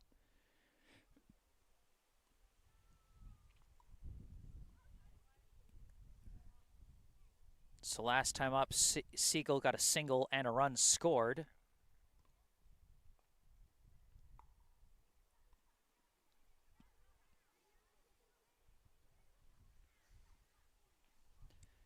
Now a meeting at the mound around Palladino.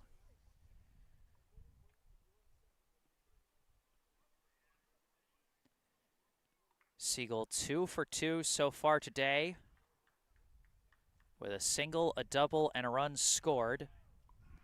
Facing a 1-0 count with runners at first and second and nobody out. Showing bunt. And fouls it off for strike one. Again, I'll say it as many times as I need to. There is a form to bunting. Even if the whole purpose of it is that it's an easier way to put a ball in play, there's a lot of ways to do it wrong.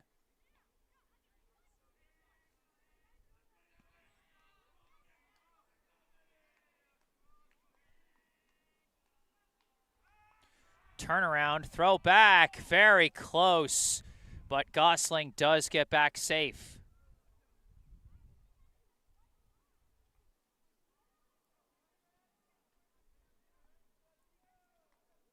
One and one, the count to Siegel.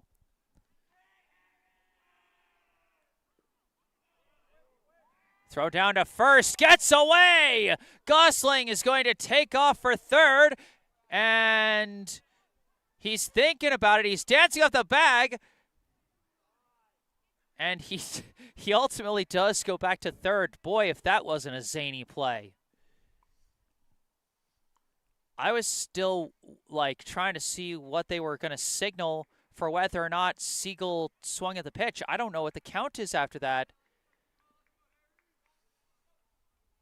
I think they called a strike. I think.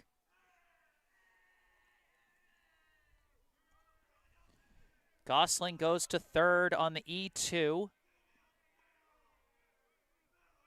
And they tricked him on the pickoff, but they got a runner between third and home. They throw back to Gosling, and he takes back third safely.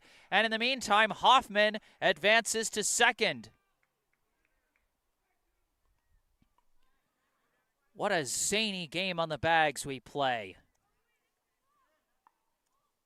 Hoffman going to get a steal despite the fact he was caught entirely by Palladino's pickoff move. 1-2 the count.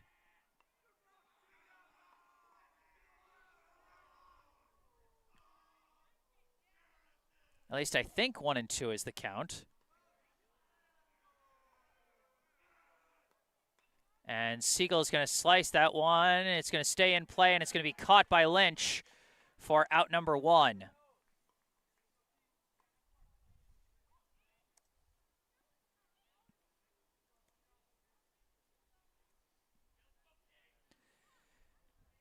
So now with 1 out and runners at second and third, up comes the second baseman, number 5, Keenan Sawada, and they're going to give him a free pass down to first.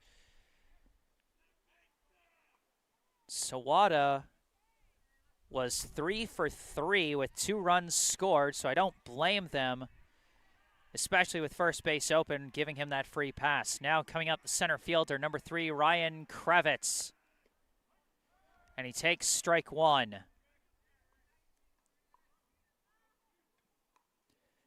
Kravitz, his last time up, he grounded out into a fielder's choice, a 1-2 fielder's choice at home.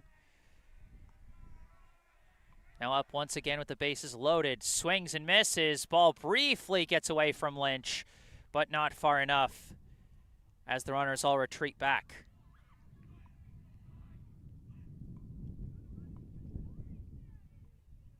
Kravitz 0 for 1 with a walk and a hit by pitch.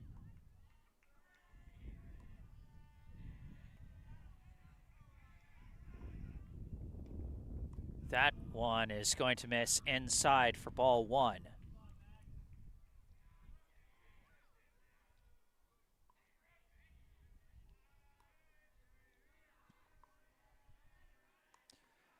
Throw back to third to check on Gosling. He gets back safe.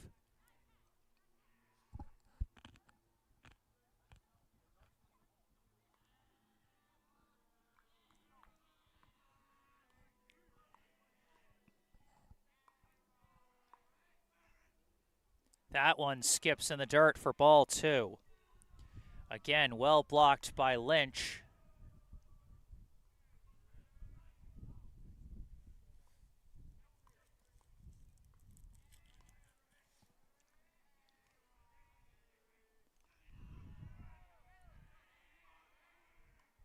Swing and a miss. Kravitz goes down on strikes.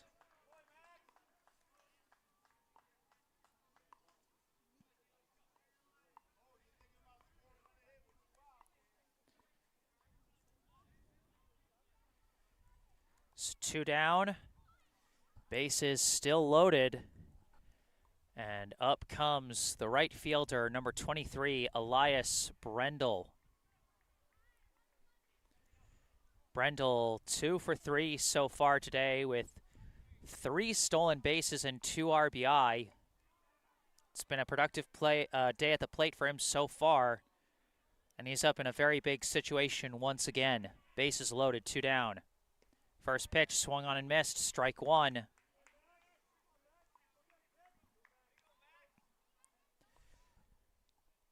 Brookline managed to get runners on second and third with nobody out, but now on Wellesley on the cusp of getting out of another jam. So that one's going to miss outside, ball 1. Brendel cannot simply put the ball in play this time with 2 down. He has to reach base safely.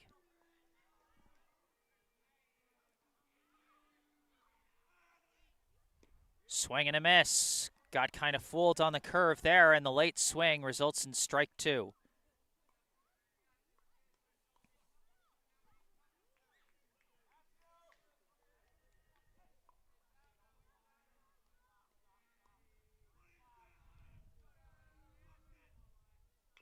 He hits one foul up the first base side and stays alive at 1-2.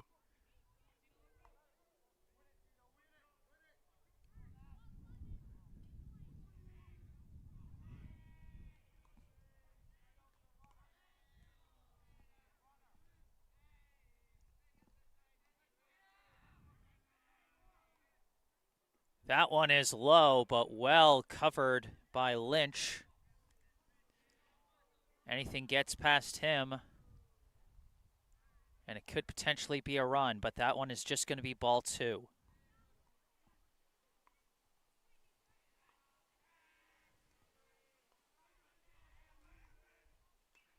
And again, Brendel fouls it off. Not giving Palladino an easy out here. Continues to battle at 2-2.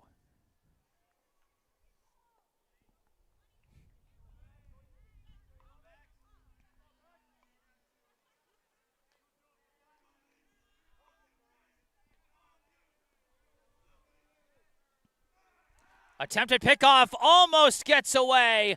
Liebenthal had to dive for it. That was near disaster for Wellesley as Sawada does dive back safely, and Gosling doesn't try for home.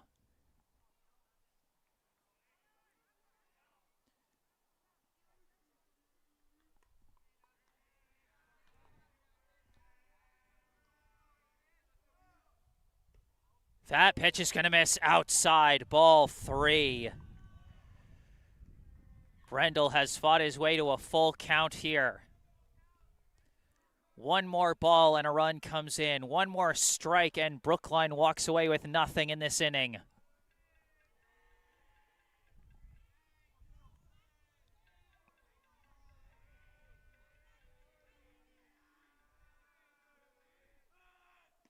That misses, ball 4. Have a day, Elias Brendel, his 3rd RBI of the day on a bases-loaded walk.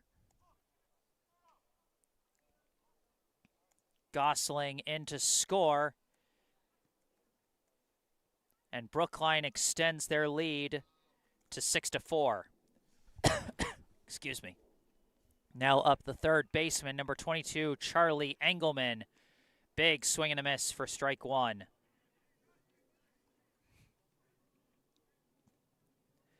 Engelman, last time up, had that zany dropped third strike play, hoping for a more conventional scoring play here, as that one's going to miss for ball 1.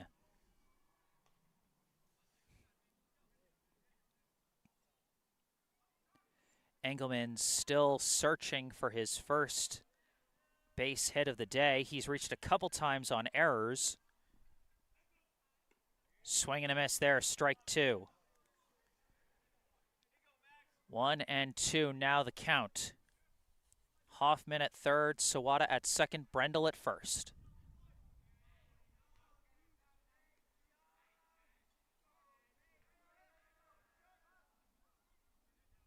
Swing and a miss, strike 3.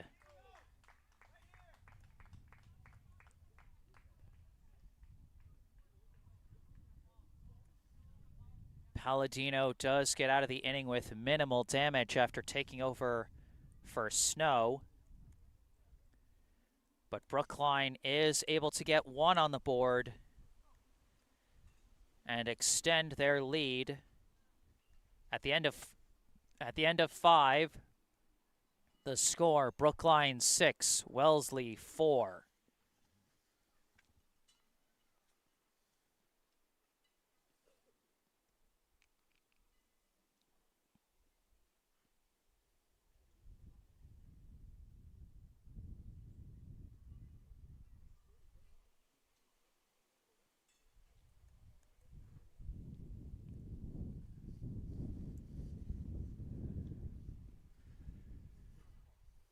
Looks like Hoffman is coming back out on the mound for another inning of relief work for Brookline.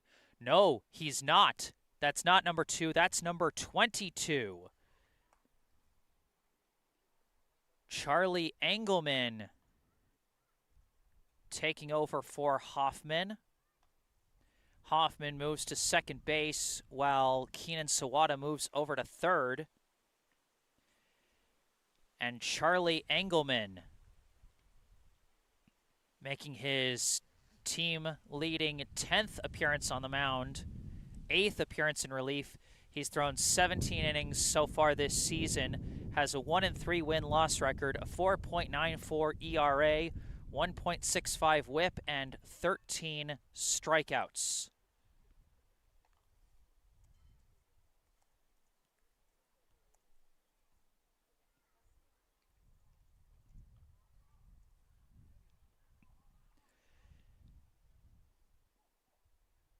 So Engelman will be facing the 3-4-5 hitters for Wellesley, Liebenthal, Miele, and Webster.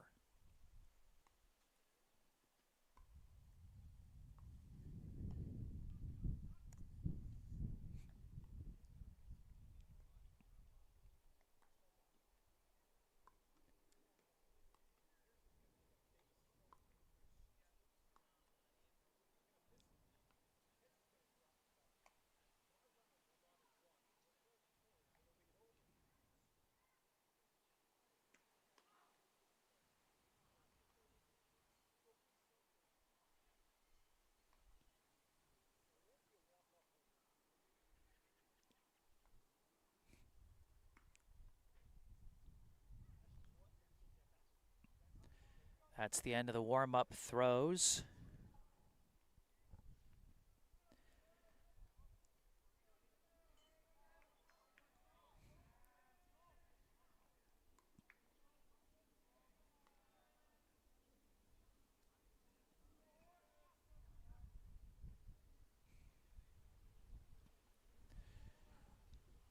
Engelman takes the hill, and stepping into the box will be the first baseman, number 7, Liebenthal. Excuse me again. I don't know if it's dust or pollen or whatever it is, or if it's both, but going to keep my voice going as best I can as Liebenthal takes a high ball 1.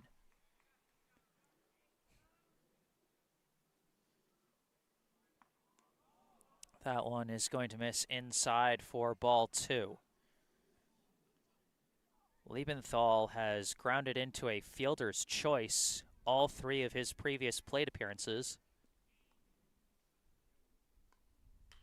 Hits a hard grounder here, and that's going to get past Gosling.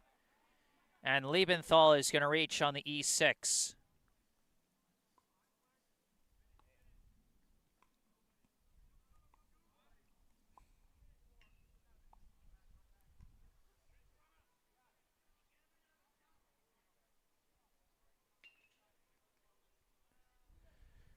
Courtesy runner comes on for Liebenthal. This is number 4.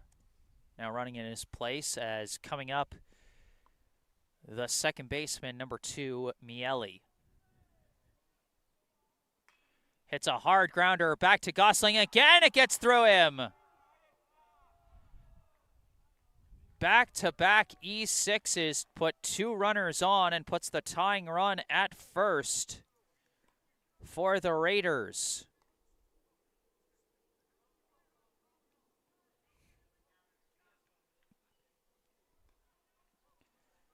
So now with 2 on and nobody out, up comes the right fielder, number 24, Webster. Strike 1 off that pitch.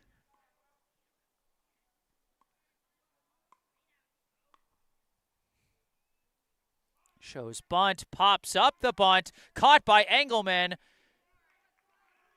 And that is going to be out number 1 with no runners advancing. Wasn't really any chance to pick anyone off, and even if there was, he almost collided with his catcher there. Instead, coming up will be the third baseman, number 10, Carpenter.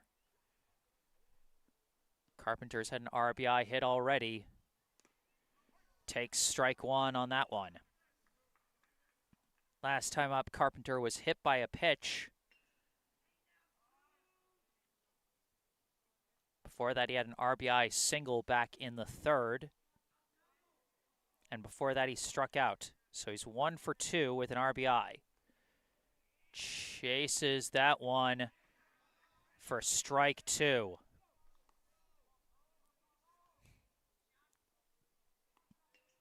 Oh, and 2 the count. And he tips that one. And it ricochets off the face mask and shoulder pad of Melton and bounces out of play. That was a wild ricochet, but either way, it's a foul ball, stays 0-2. Swing and a miss, strike 3.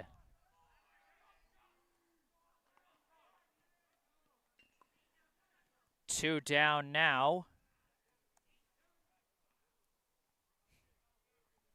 And up comes the designated hitter, number 20, Albertson. Albertson's been productive at the plate today. Last time up, he had an RBI single that cut the Brookline lead down to 1 at the time. Yet back before that, he hit a double. Takes high ball 1 here.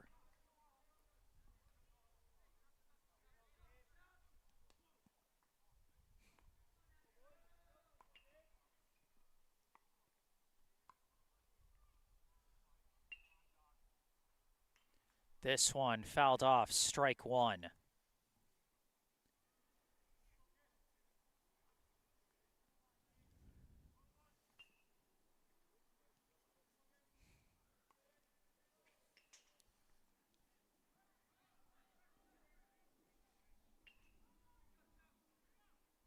Swing and a miss there, strike 2. 1-2 the count. 2 down, 2 runners on.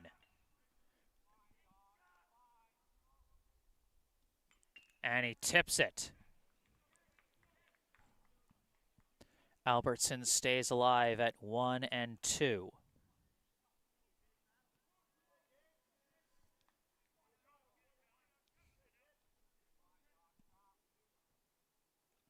Engelman steps off the rubber and takes a beat and goes for a ball exchange. Number 4, the courtesy runner over at second. Miele at first. Albertson facing a 1-2 count. That one high and outside for ball 2.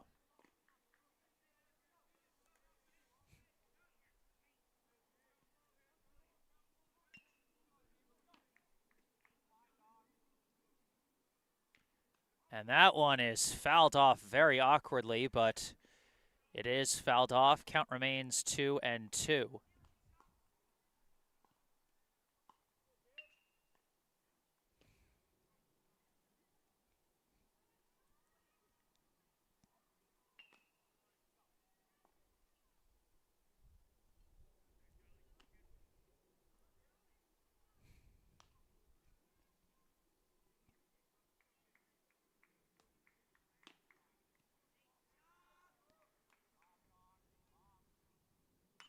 Hard hit here, and that's going to go into center field. Number 4 is rounding third and heading for home, and this is going to be an RBI single for Albertson.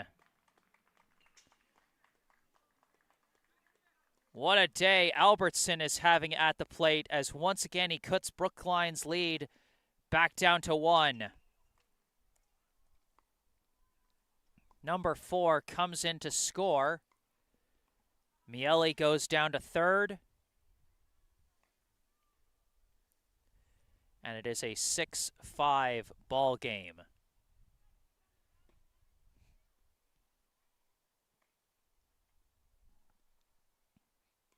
And it looks like, are they going to send Gopal back to the plate after he was taken off the mound? Are they pinch hitting him for Palladino?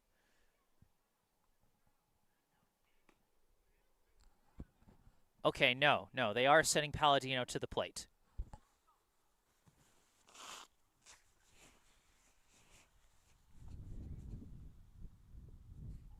Pardon me, folks, I felt a sneeze coming on there. Oh, they picked him off! They picked him off! They got him!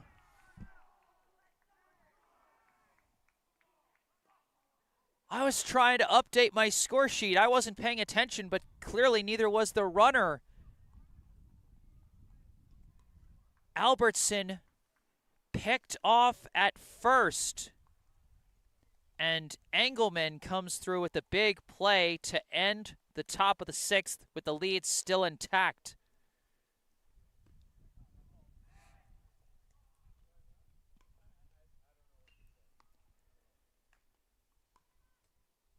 Boy, if this game don't have you at the edge of your seat. We move to the bottom of the 6th now. The score, Brookline 6, Wellesley 5. Due up for Brookline will be the 5, 6, 7 hitters, Jernigan, Melton, and Gosling. Palladino back out on the mound for another inning of relief work for Wellesley. Going to take a very quick break off the mic, but I'll be right back. Stay tuned.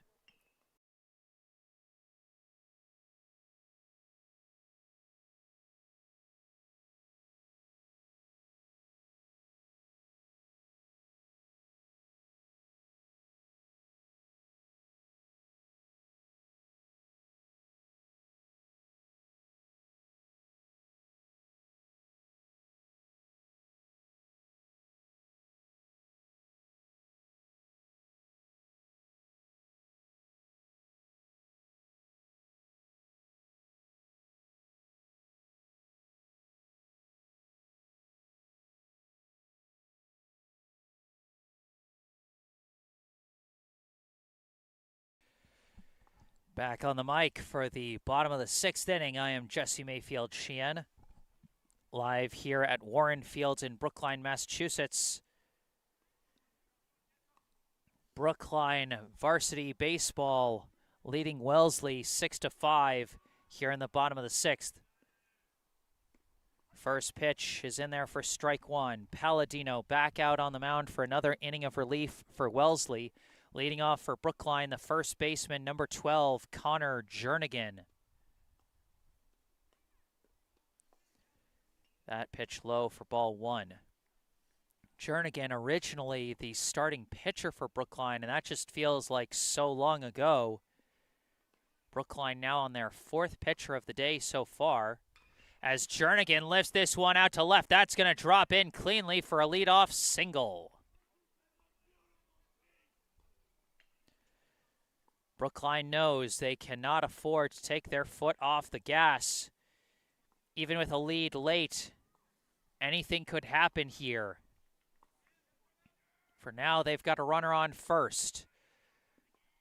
Now up comes the catcher, number 14, Avery Melton.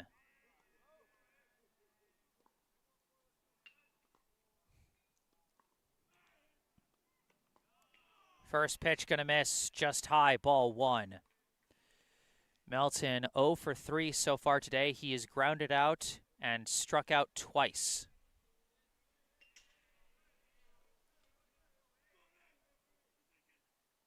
Swing and a miss there, strike 1.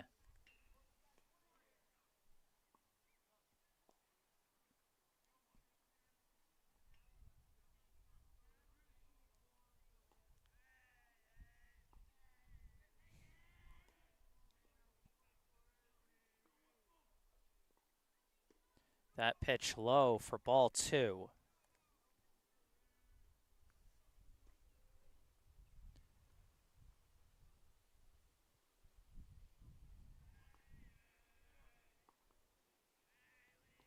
Two and one, the count.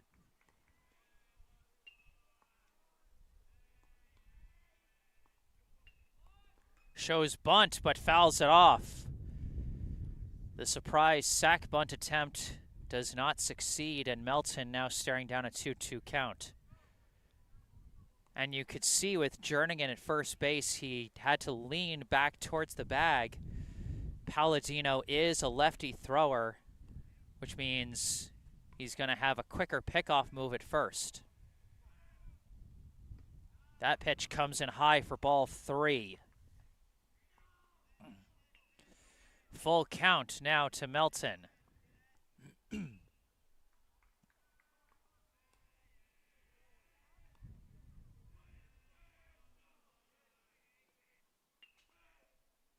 Swing and a miss, and Melton goes down on strikes.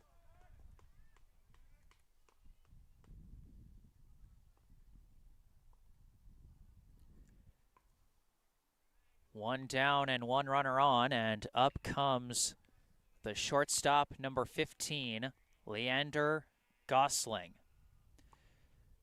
Gosling had a tough inning defensively in the top of the sixth with back-to-back errors.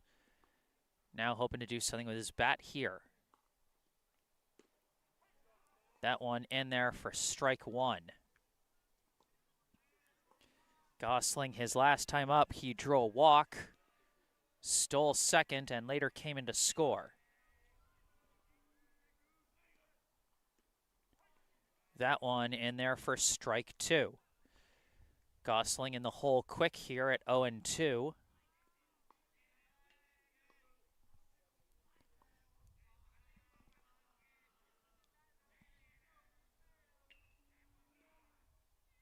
And swing and a miss there, and Gosling down on strikes. Palladino with back-to-back strikeouts.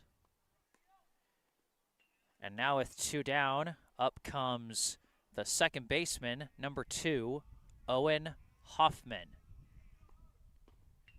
That pitch in there for strike one. Hoffman, his last time up, drew a walk and stole second, but was left stranded at third.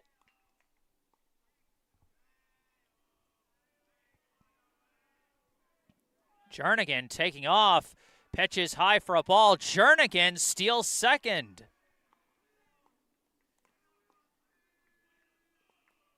Connor Jernigan, a man known for his big bat, not necessarily for his fast legs. He gets the steal there. Brookline pulling out all the stops. 1-1 the count to Hoffman. Runner now at second. That pitch low and in for ball two.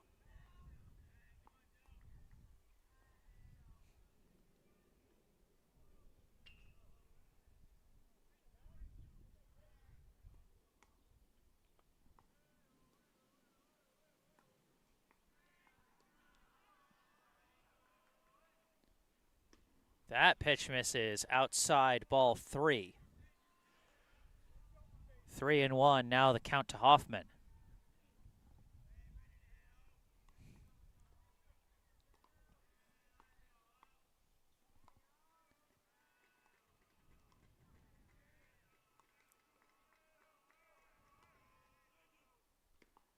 That pitch misses, ball four. Hoffman fights his way to a walk and puts two on with two out. Up comes the left fielder, number 20, Harrison Siegel.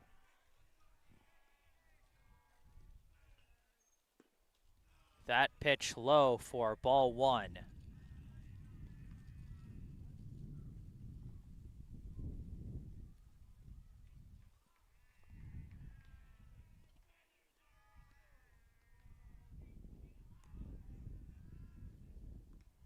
That pitch misses, ball two. 2-0 the count to Siegel. His last time up, he popped out to the catcher in foul territory. He's hoping for something big here that might bring in an insurance run. Attempted pickoff, sails into center field, but Jernigan hesitant to take off. He's just going to hold at second.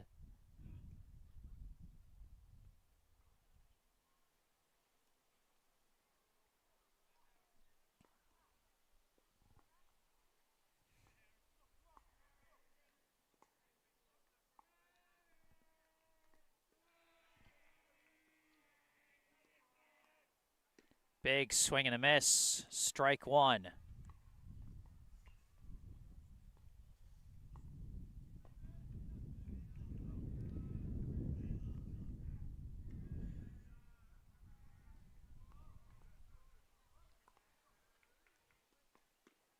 That one in there for strike two.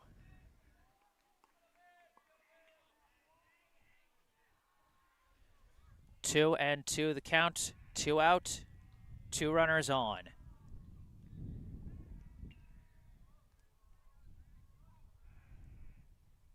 Swing and a miss. Fooled him with the curve. Palladino keeps Brookline off the board in the bottom of the 6th. And now we move to the top of the 7th. Our score after 6, Brookline 6, Wellesley 5. Brookline's going to give the ball back to Engelman to try and close this one out. Can Brookline snap their 8-game losing streak? Can Wellesley come back and keep their hopes for the playoffs alive?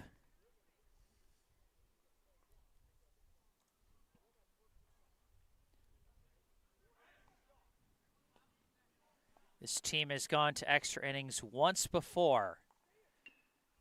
Last time these two faced off, Brookline took a 3-2 lead in, I want to say, the top of the 7th, but then in the bottom of the 7th, Wellesley was able to score a run, which sent the game into extra innings. And then, of course, the game was called due to darkness after 8 innings.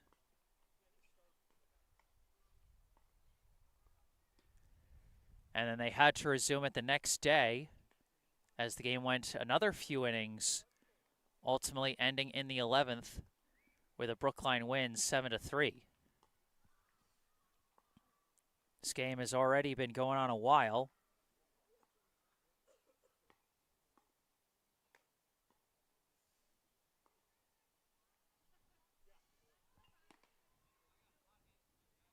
And it looks like this time we are going to have a pinch hitter for Palladino.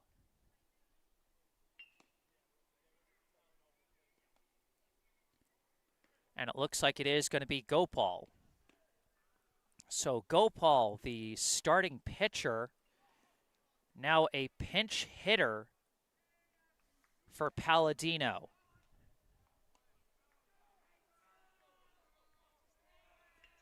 Top of the 7th. Wellesley down to their last 3 outs, but Brookline holding just a 1-run lead. First pitch from Engelman is outside for ball 1.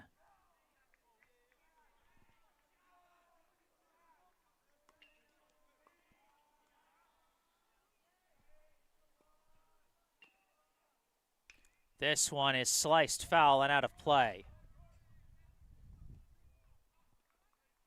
1-1 the count.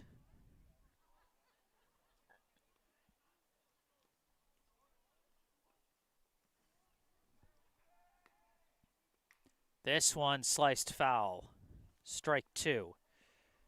Gopal, his last plate appearance was back in the 3rd. He grounded into that weird double play ground out due to a base running mistake. Engelman looking for another ball exchange here. Before that, Gopal got a single back in the 2nd, and his courtesy runner would later come in to score.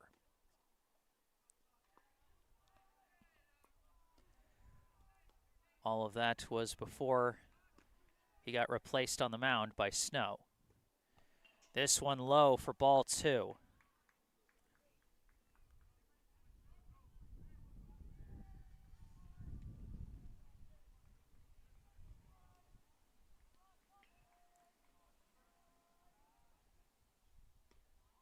That one gonna miss just a bit outside for ball 3. Gopal fights his way to a full count.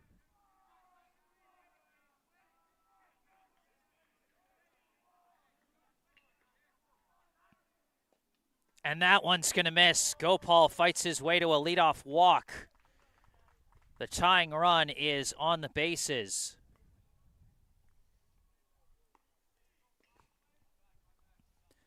Now coming up, the left fielder, number 16, Lee. They're going to put in a courtesy runner once again for Gopal. This time it's number 31, who I believe is Lynch.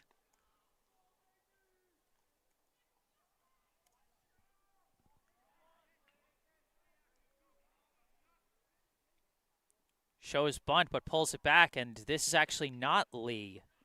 We've got a pinch hitter for Lee. This is number 1.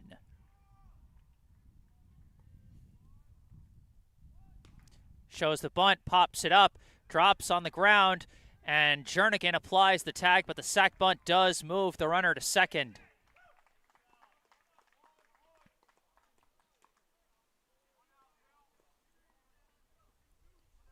One out, tying run at second as we cycle around to the top of the order with the center fielder, number 18, O'Neill.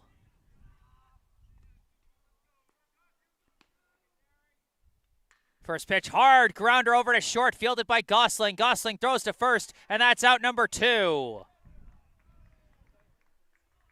Lynch does advance to third. The tying run 90 feet away, but the final out of the game just 1 out away.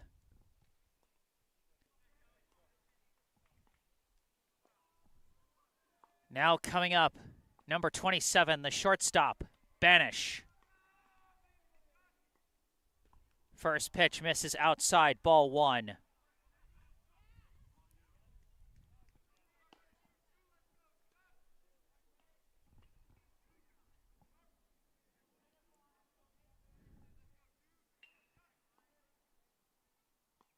That one sails over Banish's head, but a favorable ricochet off the backstop allows Melton to cover home. That'll simply be ball 2. Oh, they're going to give Banish another free pass.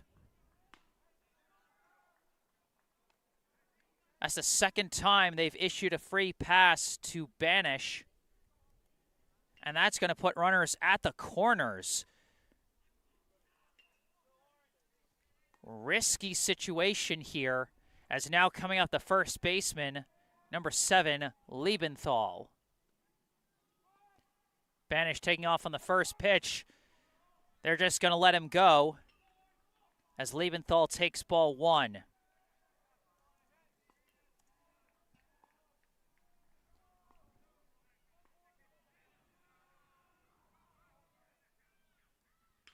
Hard grounder over to Sawada. He juggles it. He's not going to be able to get it in time. The game is tied. Hoffman juggled the ball. It was a bit out of position, and he looks a little shaken up on the play as it looked like his feet kind of came out from under him. Might have hurt his ankle a touch.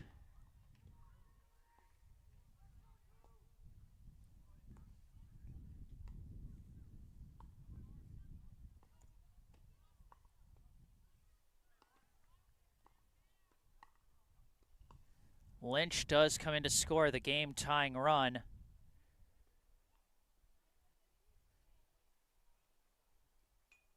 And we might be going for a defensive substitution here, as it looks like Hoffman is going to come out just to make sure he's okay.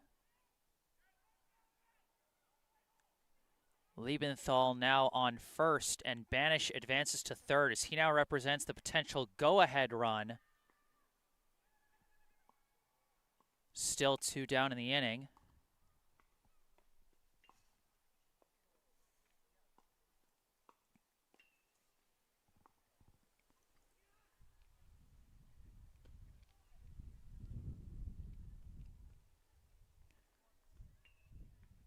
The chilly wind still blowing here at Warren Field. And it looks like, I think they're moving Elias Brendel to second. I think they've moved Harrison Siegel out to right. And I think they brought in number 21, Colin Gibbons, in left.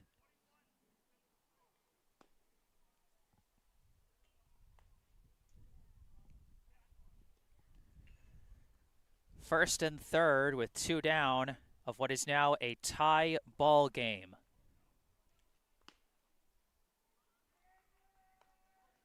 Now coming up, the second baseman, number 2, Miele.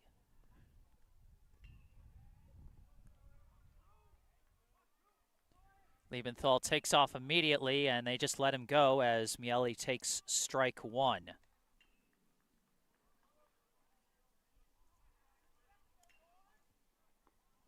Runners at second and third now.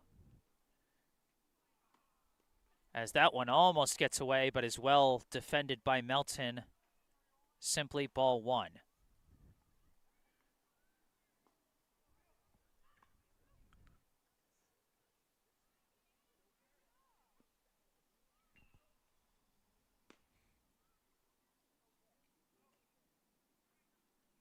This one's a hard grounder over to short, fielded well by Gosling, thrown to first, and they got him in time. Wellesley cannot sneak across another run, but they do tie the ball game. This one's not over yet, folks. We are going to the bottom of the 7th inning, all squared at 6 apiece.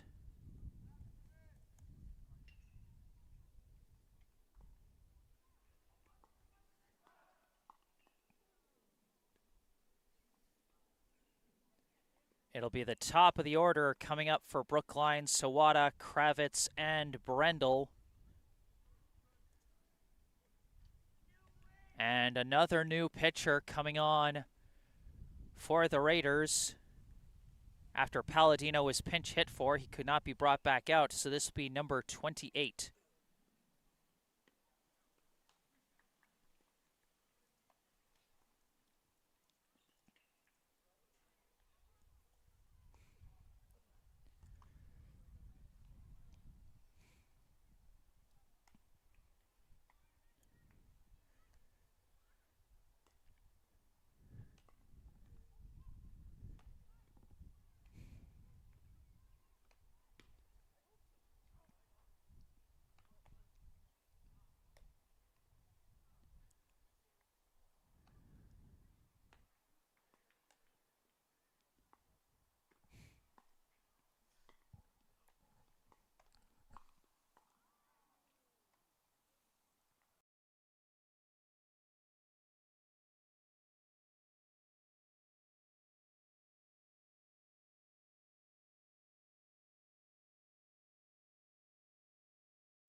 So this marks now the 4th pitcher of the day for Wellesley.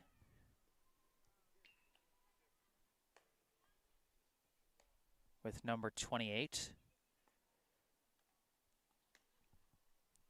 So now there are currently no pitchers on credit currently for the win or loss.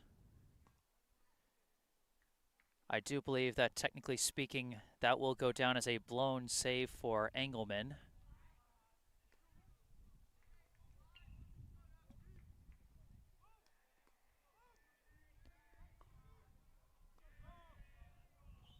But now Brookline hoping they can answer and walk this one off here in the bottom of the 7th.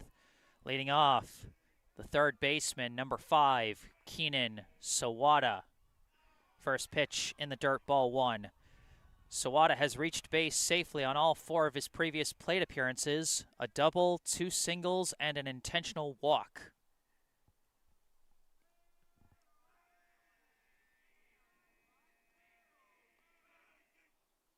That one comes in high for ball 2.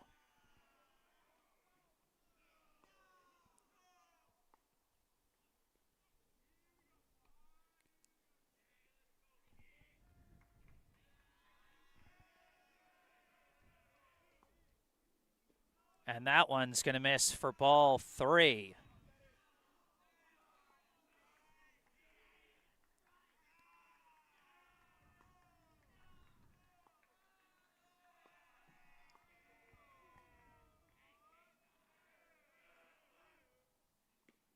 And that one catches the zone for strike one.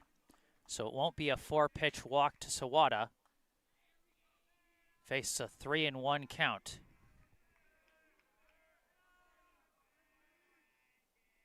And he lifts this one out to right. Right fielder tracking it. And he's under it for out number one.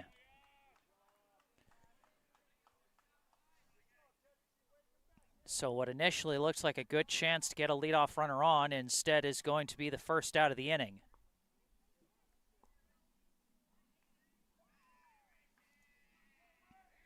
Now up the center fielder, number 3, Ryan Kravitz. And Kravitz slices this one high, and it looks like it's going to sail out of play. And that'll simply be strike one.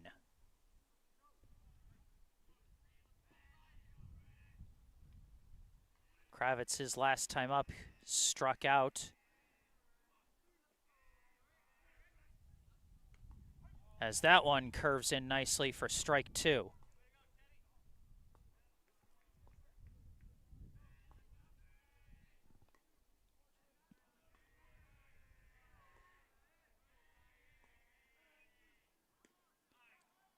And that one curves in for strike three.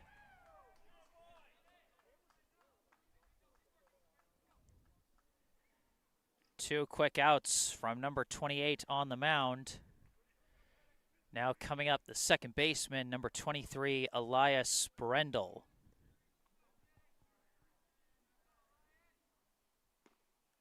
That one in there for strike one. Number 28's first 3 pitches missed the zone, but since then he's settled in nicely.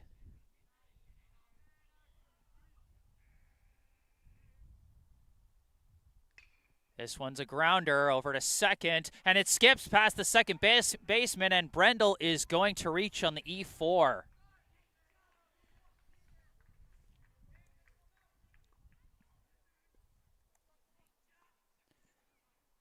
So Brookline's offense not quite done yet in this inning. Potential winning run is on base, but all the way at first. So far away from home, as now up comes the pitcher, number 22, Charlie Engelman. Engelman fouls that one off for strike one. Brendel has already stolen 3 bases today. Could he go for a 4th to get the winning run into scoring position? And there's the pickoff attempt, and Brendel dives back. Wellesley knows that Brendel is a threat to steal.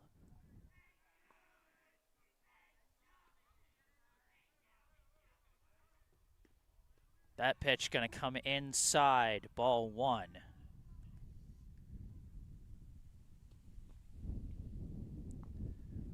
One and one, the count to Engelman.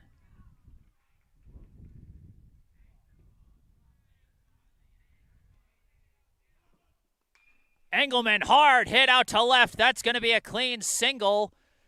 And that is going to move the winning run into scoring position for Brookline.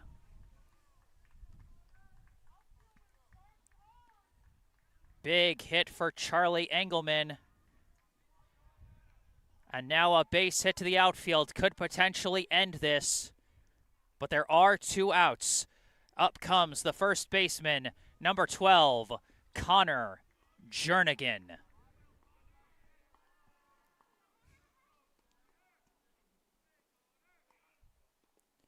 This one low for ball one.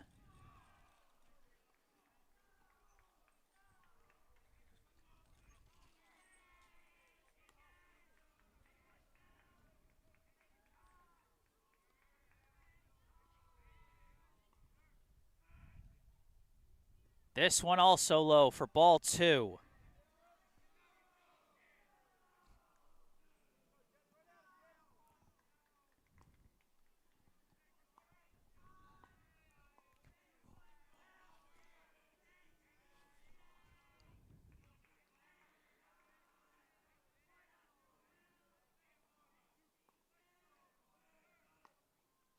This one also in the dirt. An early 3-0 count to Jernigan. Now the question with Jernigan's big bat, do you potentially give him the green light here with a 3-0 count?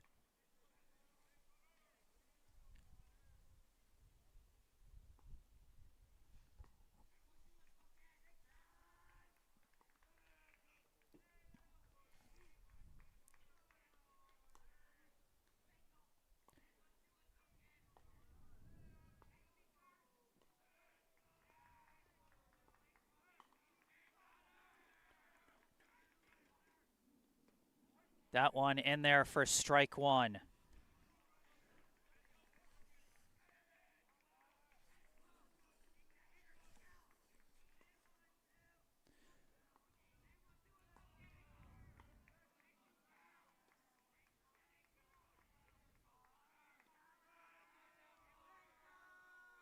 And an attempted pickoff.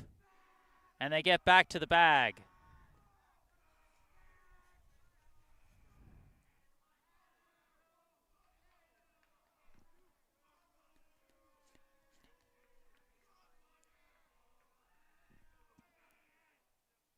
That's in high, ball 4.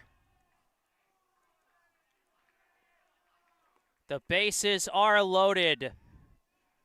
A base hit could end it. A walk could end it. A hit by pitch could end it. A wild pitch could end it. Brookline trying to rally with 2 outs here in the bottom of the 7th, meeting at the mound.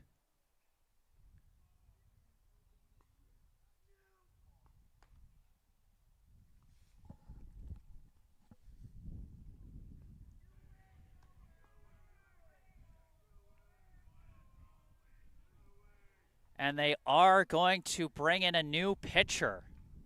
They're going to bring in number 1.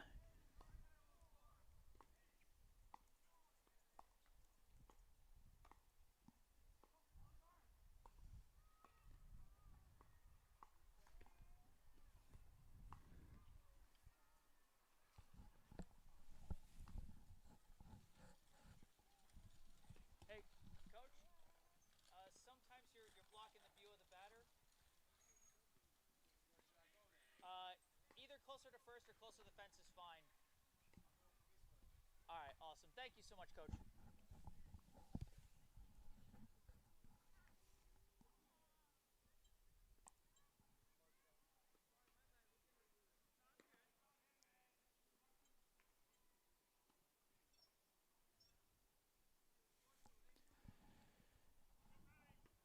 So when number 1 finishes his warm-up throws,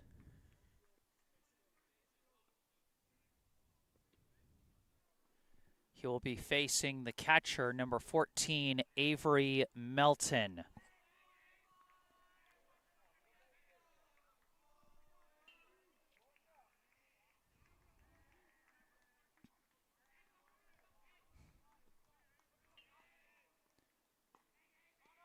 Melton is 0 for 4 so far today with a groundout and 3 strikeouts. But if ever there were a time for him to break through, it would be here. First pitch in the dirt. It skips away. The runners hold. A favorable ricochet saves Wellesley temporarily.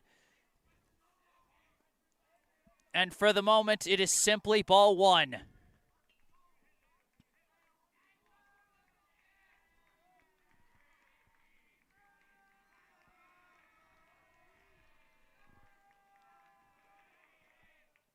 This pitch also in the dirt. That's going to be ball 2. Catcher coming out to talk with number 1. Lynch with 2 pretty heads-up plays at the backstop to prevent a potential winning run from coming in. Count 2-0 to Melton.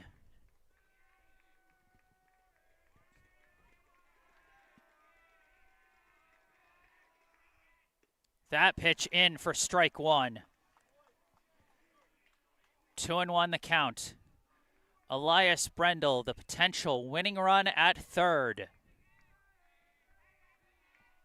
Melton staring down a 2-1 count.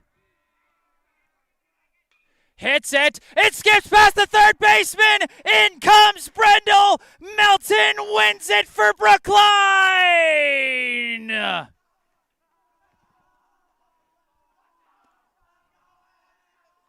Unbelievable. Brookline snaps their 8-game losing streak in style with the dramatic walk-off victory. Avery Melton, who was having such a tough day at the plate, he'd gone down on strikes each of the last 3 times he was up, but when his team needed him, he came through.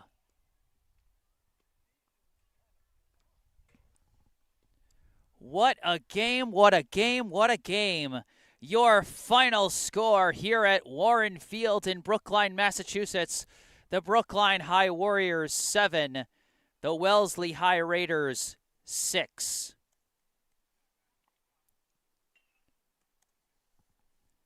Brookline improves to 4-12 on the year, and Wellesley, in a heartbreaker, falls to 6-11. This loss might just have eliminated them from the playoffs, which, you know, even as a local rival and a local opponent, and even as thrilling as the win was for Brookline, you do have to feel for Wellesley. They fought tooth and nail for this one, and it's one of those games where it's a cliche to say, but it's a shame someone had to lose, because this was an absolute thriller of a contest, and I tip my cap to both teams, honestly.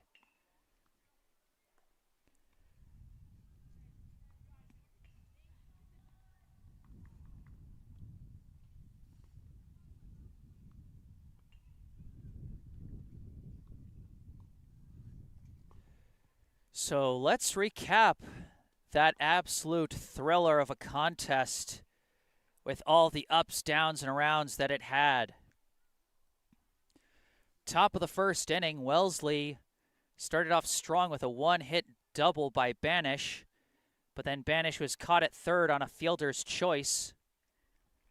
A 2-out single and a stolen base put runners at second and third with 2 down, but they were ultimately left stranded in the top of the first. Bottom of the first, Keenan Sawada led off with a double. Then after a hit by pitch by Ryan Kravitz, it was Elias Brendel who came up with an RBI single through the right gap to score Sawada. Brendel stole second to put runners at second and third with nobody out, but Brookline left those runners stranded, and it was 1-0.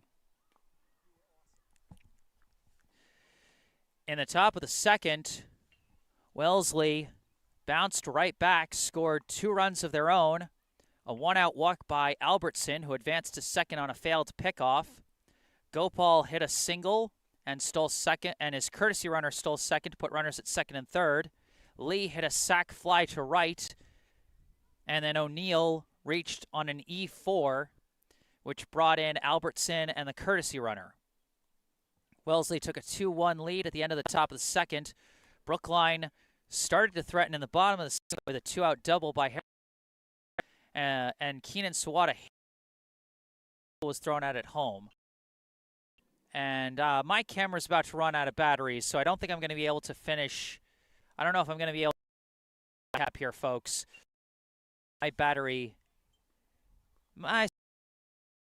so I don't know why it's being now, but might be due to a low battery or something.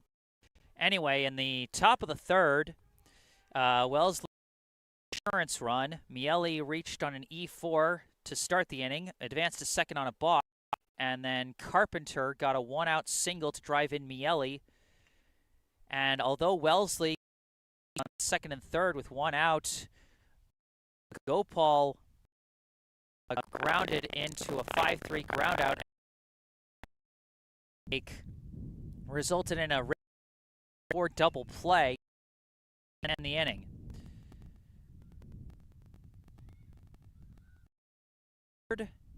Brookline was able to respond a little. Ryan Kravitz drew a lead walk.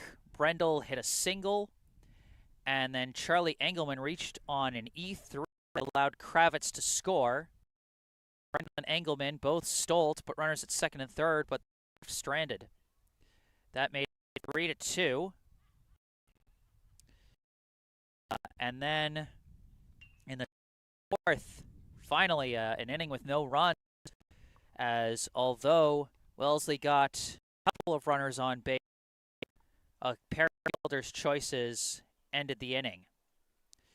In the bottom of the fourth is when things really got crazy. A leadoff single by Nate Kessler, followed by another single from Siegel, where the wind caught a pop fly in shallow left and allowed it to drop safely. Keenan Sawada followed up with a single of his own to load the bases with on a bunt single, actually. That's right, it was a bunt single by Sawada that loaded the bases. Ryan Kravitz grounded out into a fielder's choice at home. And although Elias Brendel grounded into a fielder's choice, it could not be turned into a double play. And so Siegel was able to score and tie the game up at 3 apiece. Then we had the wildest play of the game. After Brendel stole second to put runners at second and third, Charlie Engelman struck out, but the third strike skipped past the catcher. Engelman started running for first. The throw to first was dropped by the first baseman, which allowed Engelman to reach safely and allowed Sawada to score. And then Brendel was dancing between third and home and somehow managed to parlay that into another run. And so Brookline took a 5-3 lead at the end of 4. In the top of the fifth, Wellesley managed to get a run back, a leadoff hit by pitch by Webster, and then a hit by pitch from Carpenter, and then a bloop single into no man's land in left by Albertson drove in Webster to make it 5-4. Bottom of the fifth, Brookline got an insurance run. Leander Gosling led off with a walk. Owen Hoffman followed up with another walk. A throwing error by the catcher on a pickoff attempt allowed Gosling to move to third. And Hoffman stole second. An intentional walk was issued to Sawada to load the bases. And then with 2 outs, a bases-loaded walk by Elias Brendel got his third RBI of the day as Gosling came in to score, made it 6-4. Top of the sixth, again, Wellesley kept clawing back.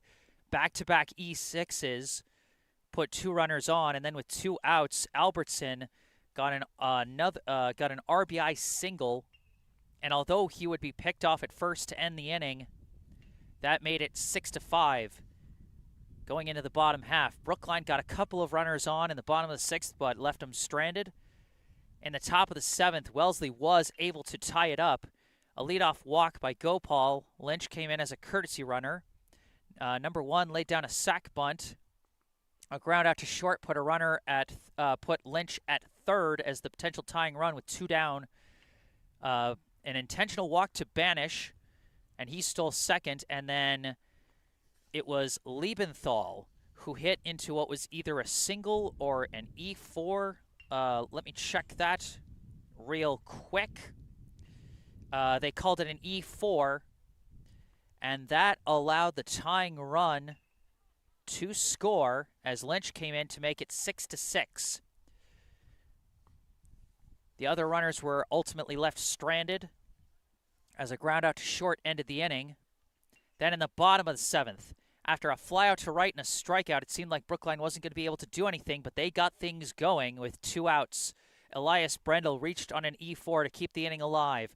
Charlie Engelman lined a single out to left.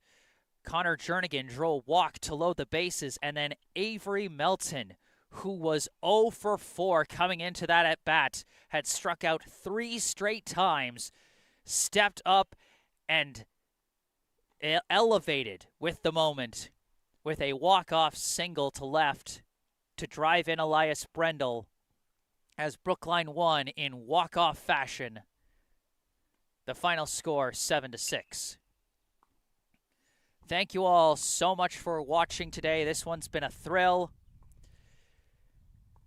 Remember, if you enjoyed this live stream, be sure to hit the like button and subscribe to the channel to stay up to date on all my upcoming live streams. I'm going to be at the volleyball court tomorrow as Brookline boys volleyball will be taking on Newton North at home. And then I'll be back on the baseball diamond on Friday. So be sure to stay tuned for those. Subscribing to the channel can help. And if there's anything you'd like to say, I encourage you to say it in the comments section down below after the live stream has concluded. Thank you for all the kind comments in the live chat. I see from Greg Hoffman, way to go, Avery, and from Barbara Jo Metzger, what a game is right, my Warriors. So thanks for all the good vibes in the live chat. If you got anything you'd like to say after the stream, you can say it in the comment section down below. Also go down below to the description section of the video to find a link to the website for our local charity Spotlight Language Virtual. You can also go down further below in the description section or check out the bottom right corner of your screen. You'll see some extra info about me. You can check out my personal website, jessesports.com, find out more about me, the freelance sports broadcasting services I provide to various teams, and how you can commission those services for your favorite team. You can also email me directly if you have any questions or requests. And you can also follow me on Instagram, where I post highlights from previous live streams. But for this live stream, that is going to do it. Brookline 7, Wellesley 6. I am Jesse Mayfield-Sheehan from Warren Field in Brookline, Massachusetts. Thank you all for watching, and have a good night.